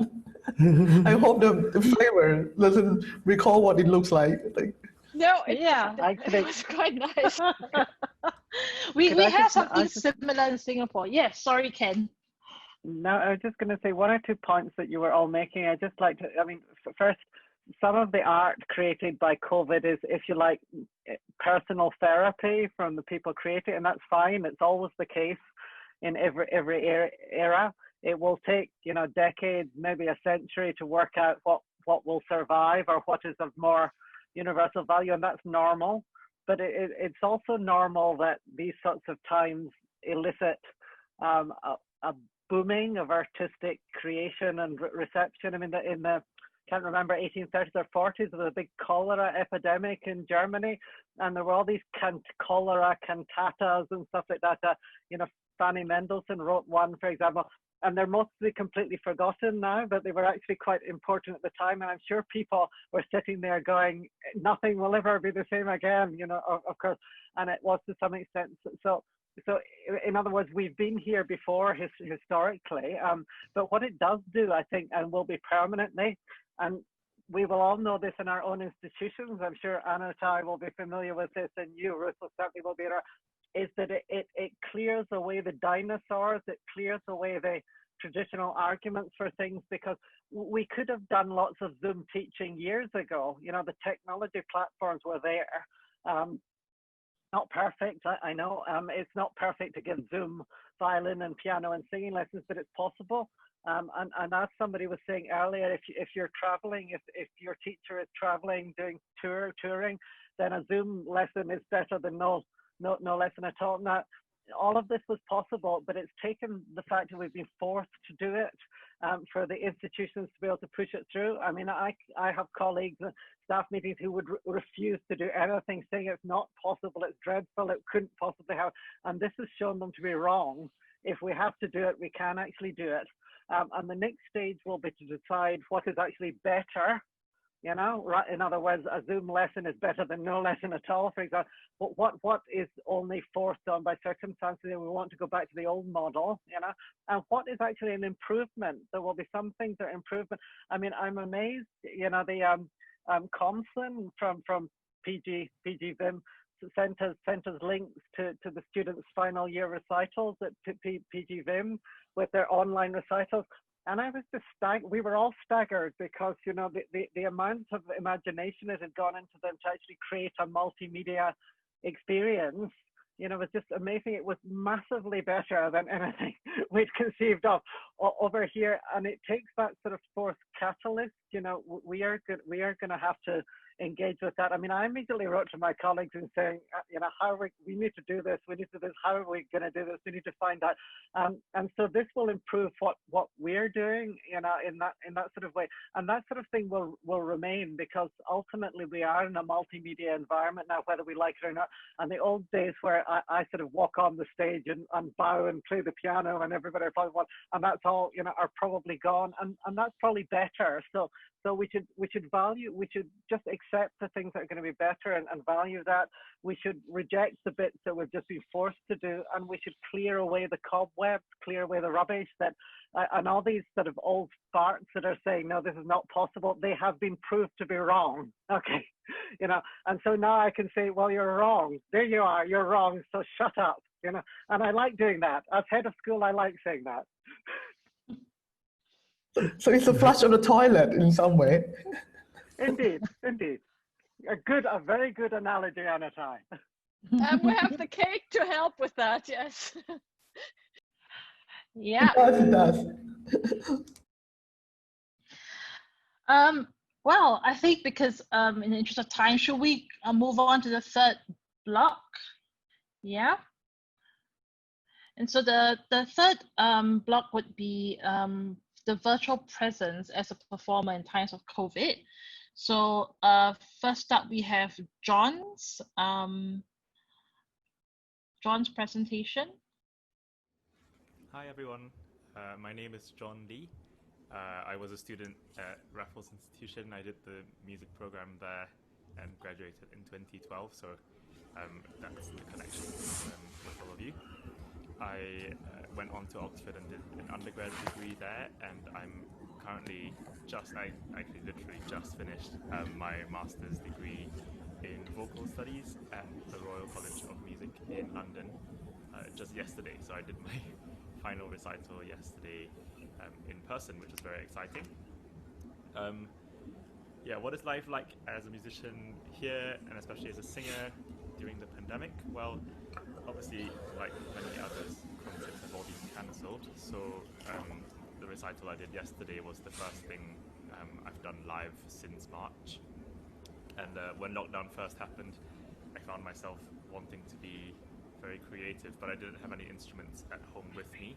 I'm living with my wife in London, and that made things quite tricky. But thankfully, as a singer, I still have my voice. So the first thing I did was experiment with multi-track recordings for fun.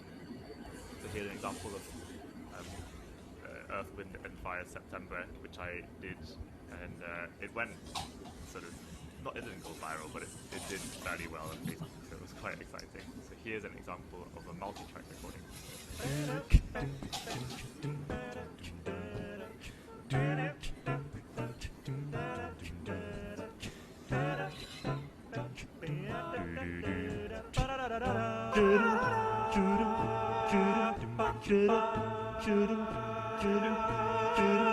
You remember very first night of September, and I also had the chance not just to collaborate with myself, but also with lots of other people. So I worked with some pianists and with other singers as well. So for a class, for example, at the college, I worked on this song by Foray with a pianist, and here's an example of that, just me singing in my bedroom.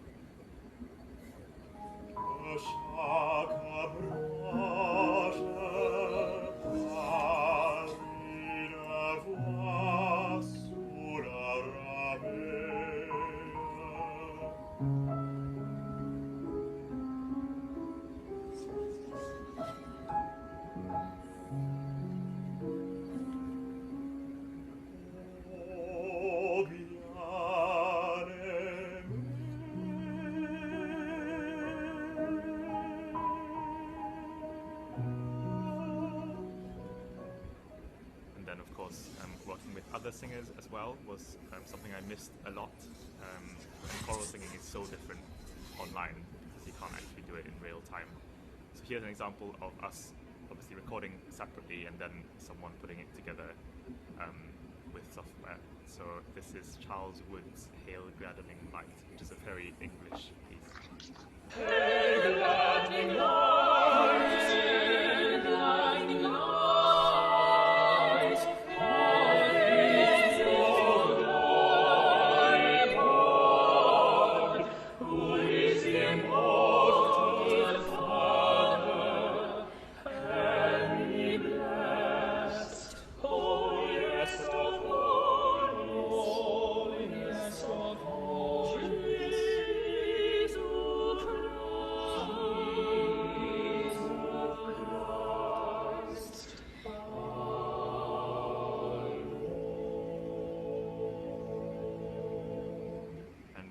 Recently, I've been asked to record some tracks for the Self-Isolation Choir, which are a massive 8,000 strong choir from across the world. And they are learning the requiems at the moment, so my job was to record the chorus and solo parts for them so they can learn their parts at home. So this is sort of performance/education. And I think, well, the last thing to say really is that one of the challenges as a singer recording remotely is that you have to have an earpiece in your ear, and that just changes the way we perceive sound, you know, and it changes the way we sing. So it was quite a strange thing to get used to that and to learn to still sing well with that. And tuning was also really tricky. So I can't wait to sing with other singers and musicians in the flesh again. And I'm excited today to see what else comes of these conversations. So thank you for having me, and I hope we have a great time. Okay. Just give me a second. I'm trying to work out who was supposed to moderate this session. It's supposed to be you, but you've moderated all the others. I mean, we've been co-moderating, so that's fine. We're all looking at you. It's fine. Any questions, comments on John's very inspiring video? I actually have a few questions, not just for John, but for composers and performers that have recorded online performances. Because I recorded a final recital for my friend as well, and she ended up playing with like accompaniment played on speakers. So like we basically lack the communication between the accompanists and the soloists, and I think that's the case for everyone who recorded everything online. So there must be one kind of like main track, possibly like a click track or like a percussion session or something, that everyone do when they record themselves. So I just want to ask all of you, like, how you dealt with that. Like, do you feel the lack of communication, the lack of live interaction between performers? And, like in live performances, you normally adjust to each other all the time, every second. So how did you deal with that? Thank you. I guess I'll answer because it was my slot. I felt so with a lot of choral stuff. Actually, the conductor would create a video and he'd be waving his hands, so that often helped. With stuff with pianists, you're right. I think the pianist would normally record it first. So I actually found myself in that middle piece that was shown. I found myself being really stretched because she played it a lot slower than I thought I would have to sing it. And it made me really think about breath and about whether that was even viable for me. And it ended up working out, but it took some thinking and planning and reworking. And she did offer, hey, I could play it faster for you if you liked. But actually, I really enjoyed the challenge, and it turned out better, I think, than if I forced it into a different speed. So it was an interesting sort of back and forth. But it was so far removed from performing live, and as much as it was an interesting exercise, I would never do it again unless I had to.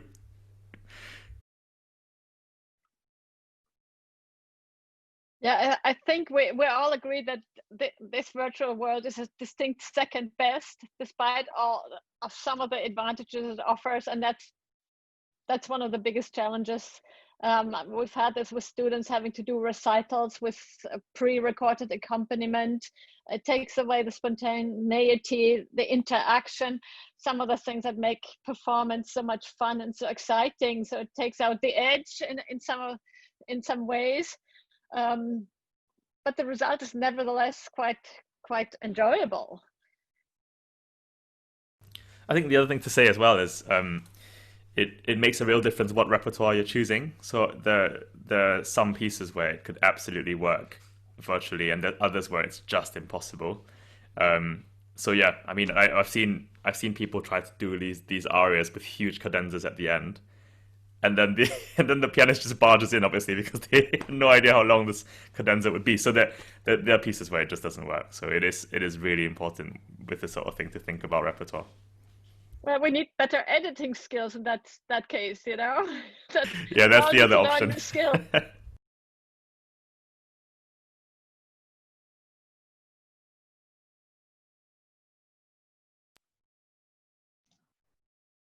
Can we move on to the next presentation? It's Nicole's presentation now. Hi, I'm Nicole Ng, and I'm currently doing a Bachelor of Music degree at the Royal College of Music in London. I will be in my second year of the degree program in the upcoming academic year. Prior to going to the RCM, I studied the piano at Nanyang Academy of Fine Arts in the junior department.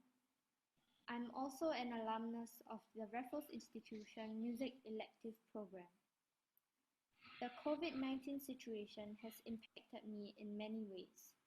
For one, I had come back to Singapore from London at the end of March this year, This meant that I had to attend lessons at the RCM online instead of in person.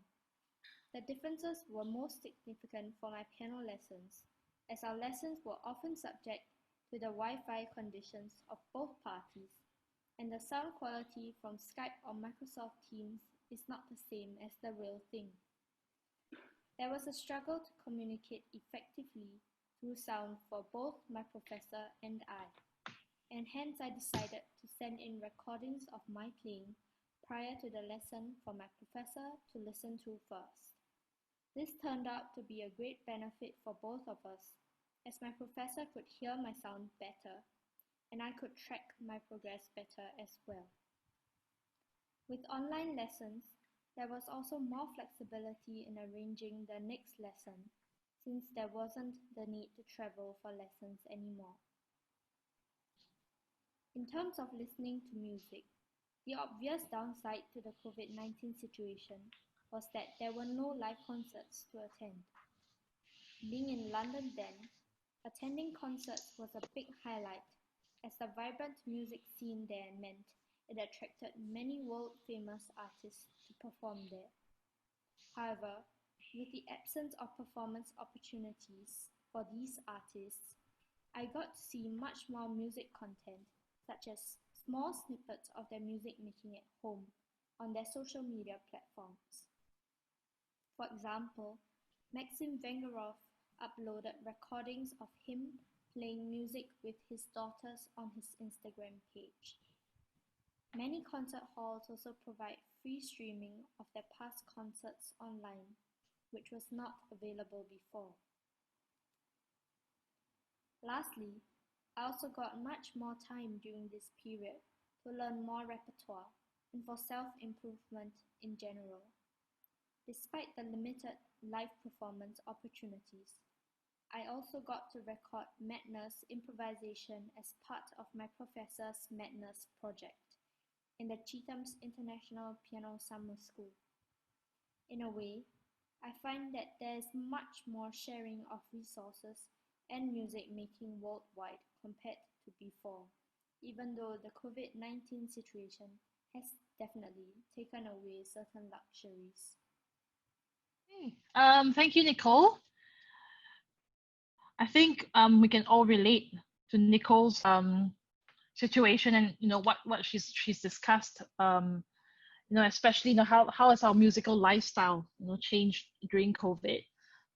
It's a lot more appetite for online content now, and just last week again, I was just having a discussion with my students, and I actually joked, will we ever get to sit through a symphony, and will we actually last through a symphony now? Because we talked about TikTok just now. Those are what I don't know. I don't do TikTok. I'm too old for TikToks, but they're like 30 seconds, 60 seconds maybe. I'm not sure. 45 seconds. I know they're definitely under a minute, right? So is our attention span going to get even smaller now without live concerts? I don't know. Yeah. Any other comments? Questions? No? Okay, then should we move on to the next video, Anutai? Watu Siri? Oh, this is Ploy, right? It's Ploy's video. Yes, this is Ploy. Hello, I am Watusiri Karawapong, or you can call me Ploy. I am the bass player. I study in Kunz University, or University of Music and Performing Arts class. During the Corona situation, I just be a part of is a new music project from my university, and also with Klang Forum Wind. So it was super fun because, for example, like classical music stuff needs to stop because they cannot rehearse together. We cannot meet. We have like quarantine, and then every classical stuff just stopped. But new music can continue. One of the sound engineer in Klankforum Wien, he creates a program for musicians, for students to be able to rehearse to get together. And yeah, we were like students were practicing together, and we also have concert, like a live concert.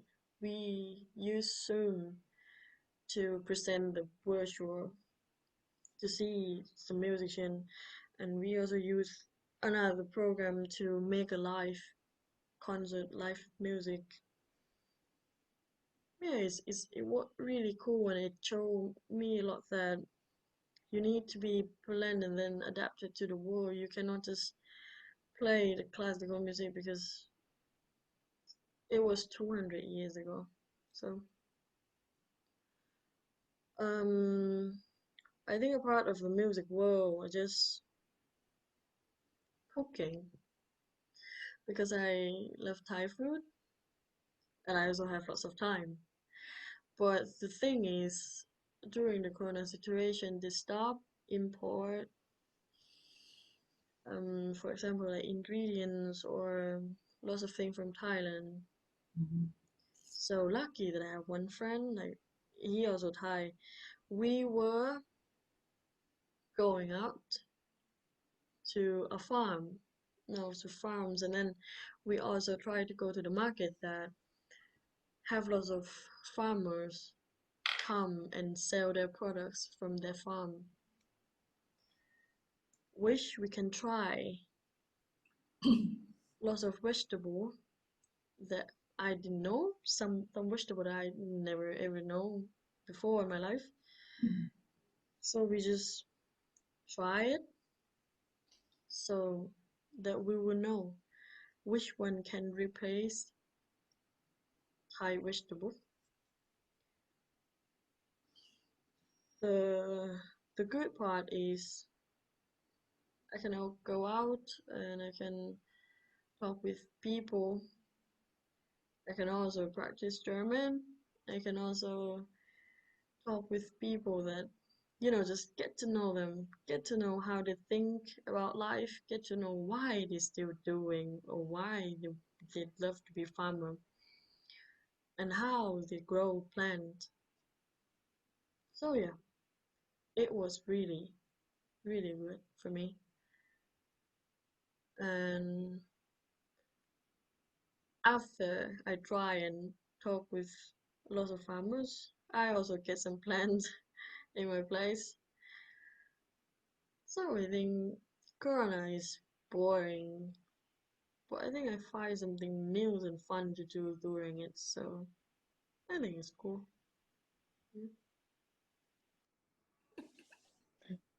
Corona is boring, but hopefully after the boredom comes inspiration.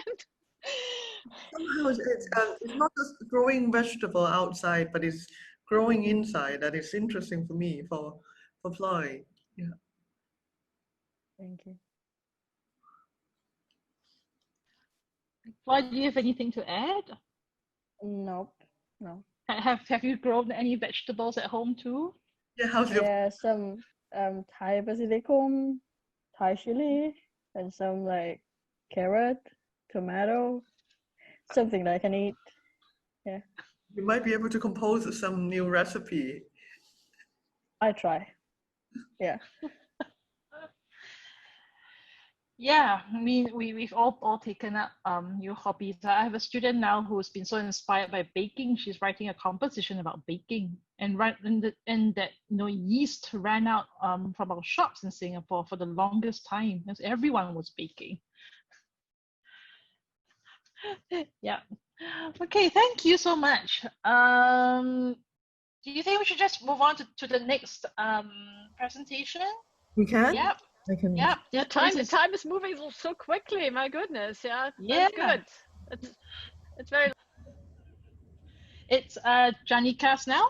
Janika's presentation.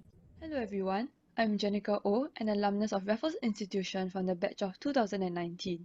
I am a percussionist and I used percussion as my primary instrument for the GCE A-levels under the Raffles Music Program. I am currently enrolled in Carnegie Mellon University in Pittsburgh, USA to study mechanical engineering, but I do intend to apply for a second major in music technology in my second year. Now on to my life as a musician during the COVID-19 pandemic. This year, I have been interning under Mr. Leonard Susi from Snakebeat Studios. In the music studio, we help artists record their works and mix the tracks for them to be sent for mastering. I have also attended some online courses about recording, mixing and producing in my own time, online of course. And through these, I've learned a lot about how one can make music electronically. Some of you may be new to the digital audio workstations, or DAWs for short, that are often used for recording purposes. So here are some of them. Pro Tools, Ableton, Logic Pro, FL Studios, and Adobe Audition are the biggest names in the industry now.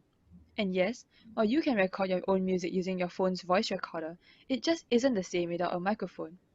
I urge any of you who are interested in recording music to invest in one and play with it. Next, I'll be showing you guys some of the field projects that I've done during this period during the COVID-19. So first up, this is a MEP online concert organized by Raffles Institution.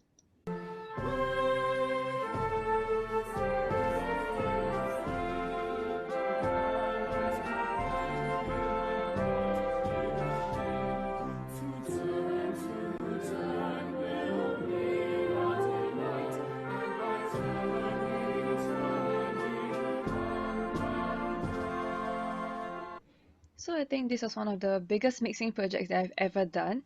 It was for an orchestra, so it was around 40 plus tracks, and I also played the percussion parts for this.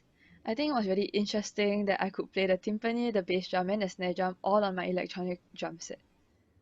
So next, this for a National Day concert by Raffles Girls' School, and for this I played the tabla.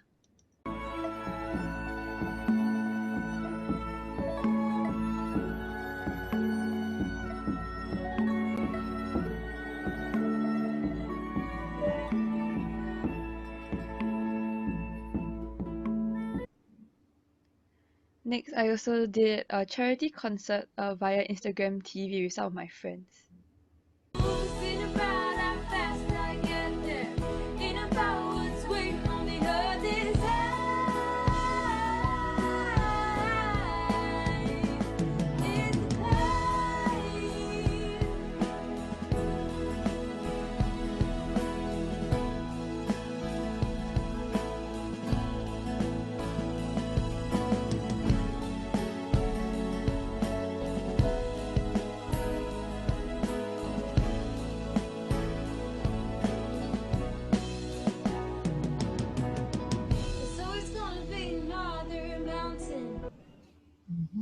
Lastly, some of my friends, and one of them from the School of the Arts Singapore, or SOTA, also came to me to ask me if I could help her band mix their own music.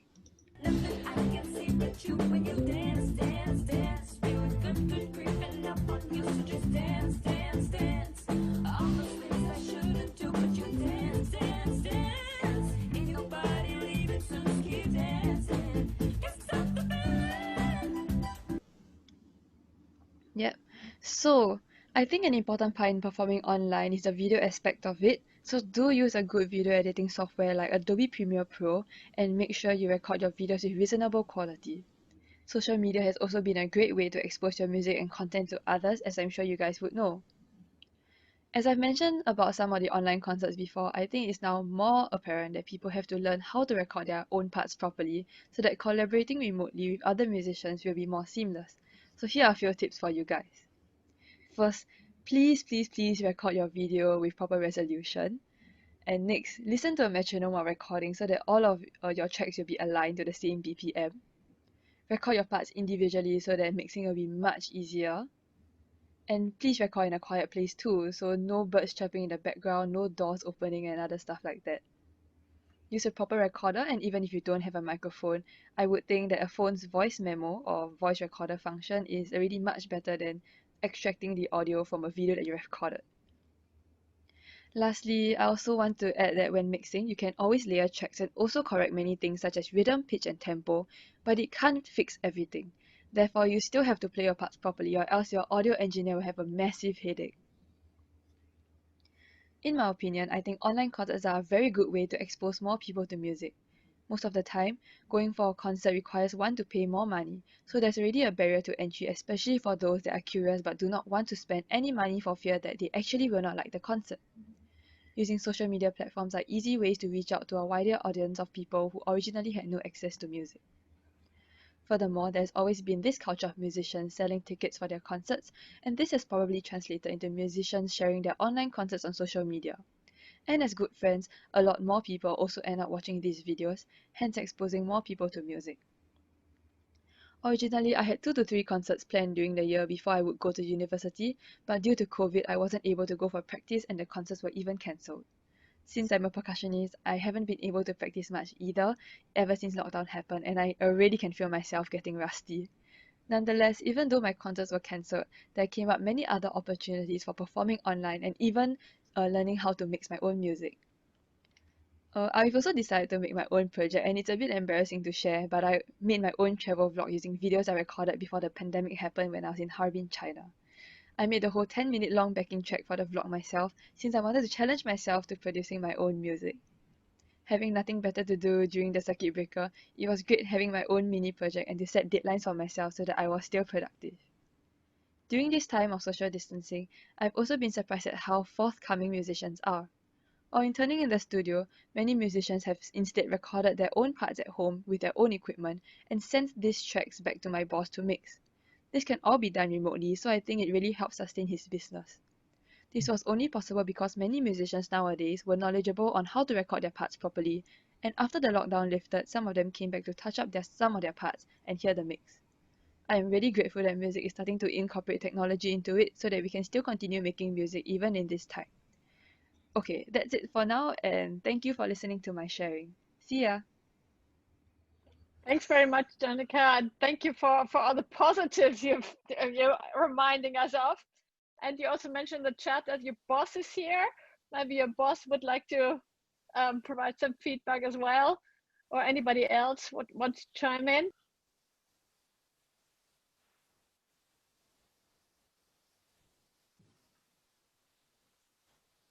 Yeah, so my boss, Leonard Suse, he's here in the symposium because he wanted to come and see how I presented. So, hi.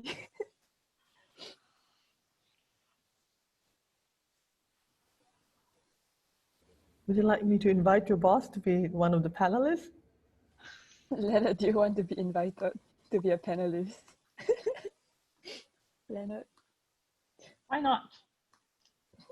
Oh, it says no. Promoted, so please join us. Okay.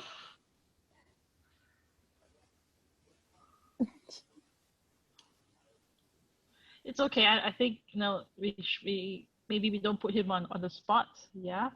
But feel free, Leonard. I'm not shutting you up, please. But if you have something to share, please do let us know or write it into the chat. Great. No, thank you for your top tips, Janica. Very important for us to know, to be mindful how to put together a video. All right, Leonard. Thank you for your candid comments. Gosh. As you can tell, it's really fun to work in a studio, especially with Leonard. And his studio has 2 cats. Wow. Okay. Great. New kinds of headaches, we're getting in this time. Everybody's got their own type of headache. Yeah, that's true. Okay. And maybe you should go to our last video now. Gao? Yes. Yep. Hi guys, can you guys hear me now? Okay, good.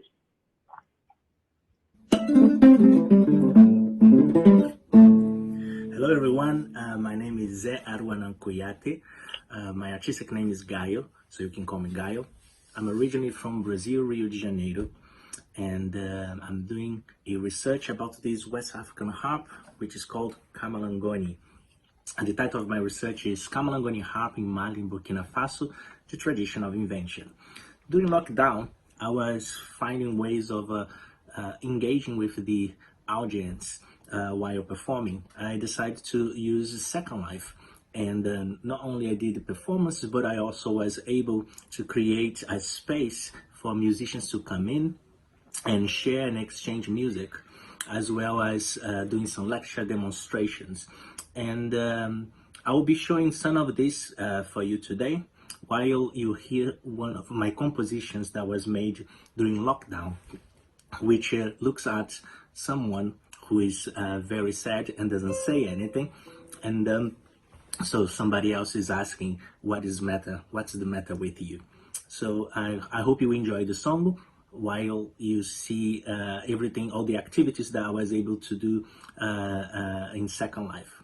So please feel free to visit anytime. You just need to create an avatar and you'll be welcome to use the platform as well.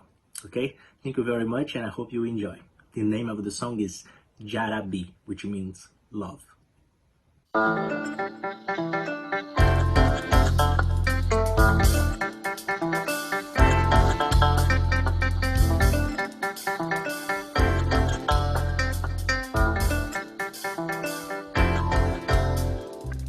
I don't know why you cry like this. Tell me, what's the matter with you? If I knew, I would stop your suffering, make things better for you. I don't know why you cry like this. Tell me, what's the matter with you? If I knew, I would stop your suffering, make things better for you. What's the matter with you?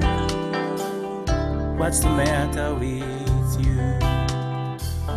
What's the matter with you? What's the matter with you? Jarabi, I'm so in love with you. As you are my Jarabi, I just not be with you. Jarabi, I'm so in love with you. As you are my Jarabi, I just not be with you. I don't know why you cry like this. Tell me, what's the matter with you? If I knew, I would stop your suffering, make things better for you. I don't know why you cry like this. Tell me. If I knew, I would stop your suffering, make things better for you. What's the matter with you? What's the matter with you? What's the matter with you? What's the matter with you?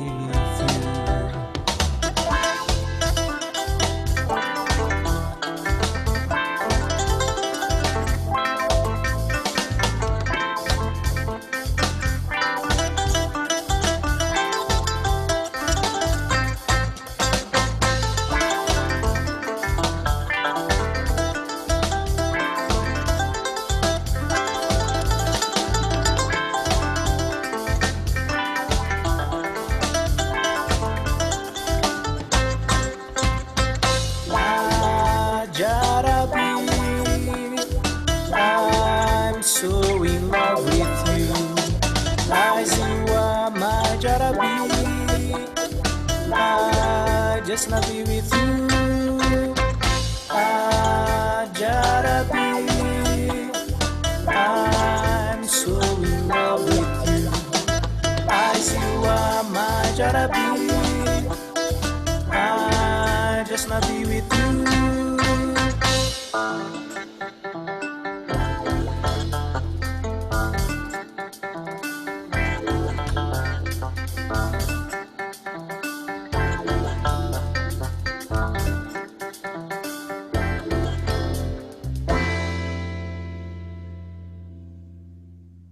Wow.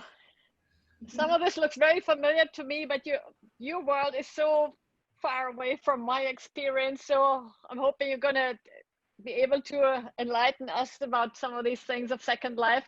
And talking to my co-hosts, you know, Second Life doesn't seem to be very popular in Asia. Is that correct?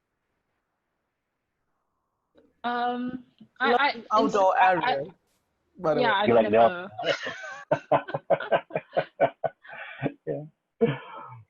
So can you talk a bit about this, or is there anything you would Oh, like definitely. to add? Yeah, definitely. There are several things that can be added. I just was wondering if the people first have some questions, but yeah, for sure. Second Life is a kind of a platform that's has been available since 2003, and is very interesting because there is a wide how can I say, there's a wider community of educators and people in general that just like to use the platform. Many people see the platform as a game, but it's just a platform where people can play games. Just you need to think like a kind of a example, Facebook. You know, you can use Facebook to play games, or you can use Facebook to do some work as well as Instagram and so on. It's just like a social media platform. And I come across this platform in 2013, sorry, when I was doing my master's, when I started doing my master's, and then I decided to do an essay about it because it was a kind of a new platform musicians were using actually to make income. So plenty of musicians were using the platform around the world. There was a kind of a first video clip made by a cover of a U2, and it became so popular. So then I started learning about the platform, how to actually build worlds inside of it. I did that during my master, but of course, as soon as I started my PhD, I had to have a break. But then COVID-19 came, and then I just kind of felt that was a bit difficult to do, challenging to do your performances, having like an active, how can I say, comments and interaction with the public. Example, the idea of dancing or clapping or being there or like moving. So then using this software, this platform, kind of like everything became much more, became easier because like there was already a global community there. There were already concerts that are happening every day, and people actually making lots of money with it. So it's not really like it's not really like a game if you are making real money, So you go there, actually do performance, and people are actually paying as you perform and so on. So yeah, I think like this is what I can add. And then there are several ways that you can do your performance there. You can do streaming. You can pre-record and show some things like more or less what we are doing here. You do some recordings, and then after you play, do some comments. People interact with you by typing.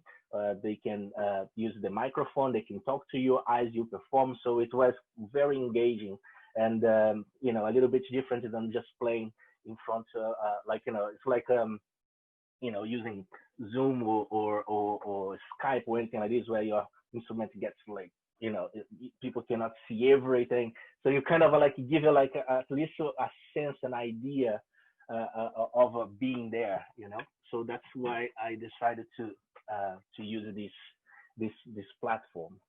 I don't know if you guys have any kind of a question about the technicalities. I just like, I think would be more perhaps useful if you guys have some questions instead of just like give you so much technicalities of how to use the platform. I don't know what you guys are more interested about it.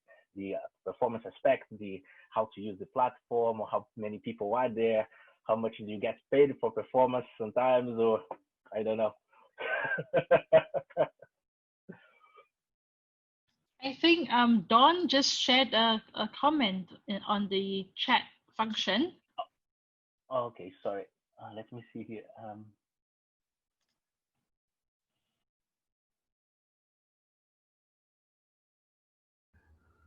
So does it mean that the next RMA Association chapter is going to be hosting the Second Life?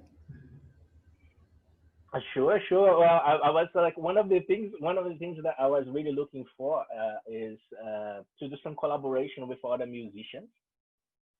because like you can actually play with others in the platform as well. You can share music, more or less what we are doing here, but there's a whole world there that is made, personalized for musicians. I made some part of it as well, for specifically for Cardiff and for musicians from here and so on. But it would be nice to kind of like get the musicians engaging with it from this part of the world, you know. Can you perform at the same time together? Can you jam live, or does it need to be, how's the delay working with all this kind of system? You're gonna have delay because of depending on the kind of internet that you've got as well. People have different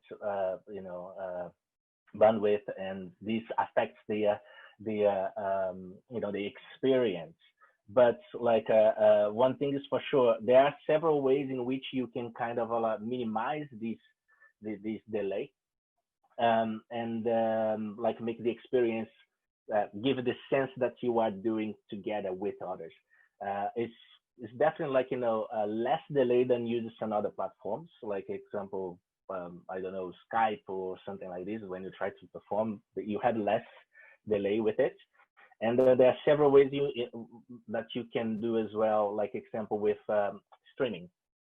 If you do streaming, it's kind of like, people can kind of like wait for their moment to join the platform and so on. And then you just need to be very synchronized. You need to do some rehearsals. And then you can kind of like, really give an experience in the sense that you're performing live and everybody can hear properly. And yeah, it's not, I can tell you that it's not as difficult as it seems. The platform is quite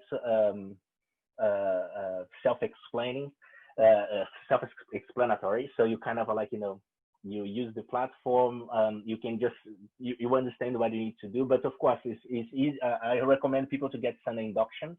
I'm happy to meet with people as well and try to, show them the initial steps, and but definitely like to do some kind of activity there is quite like easy. And I was actually telling Monica that would be nice to have an after party after this today, to do the event there. But for some reason I had some troubles today, and that's why I joined a little bit late. But it would be very interesting to get some people in another time at some moment to do some after party there. I don't know if you guys have some more questions towards this.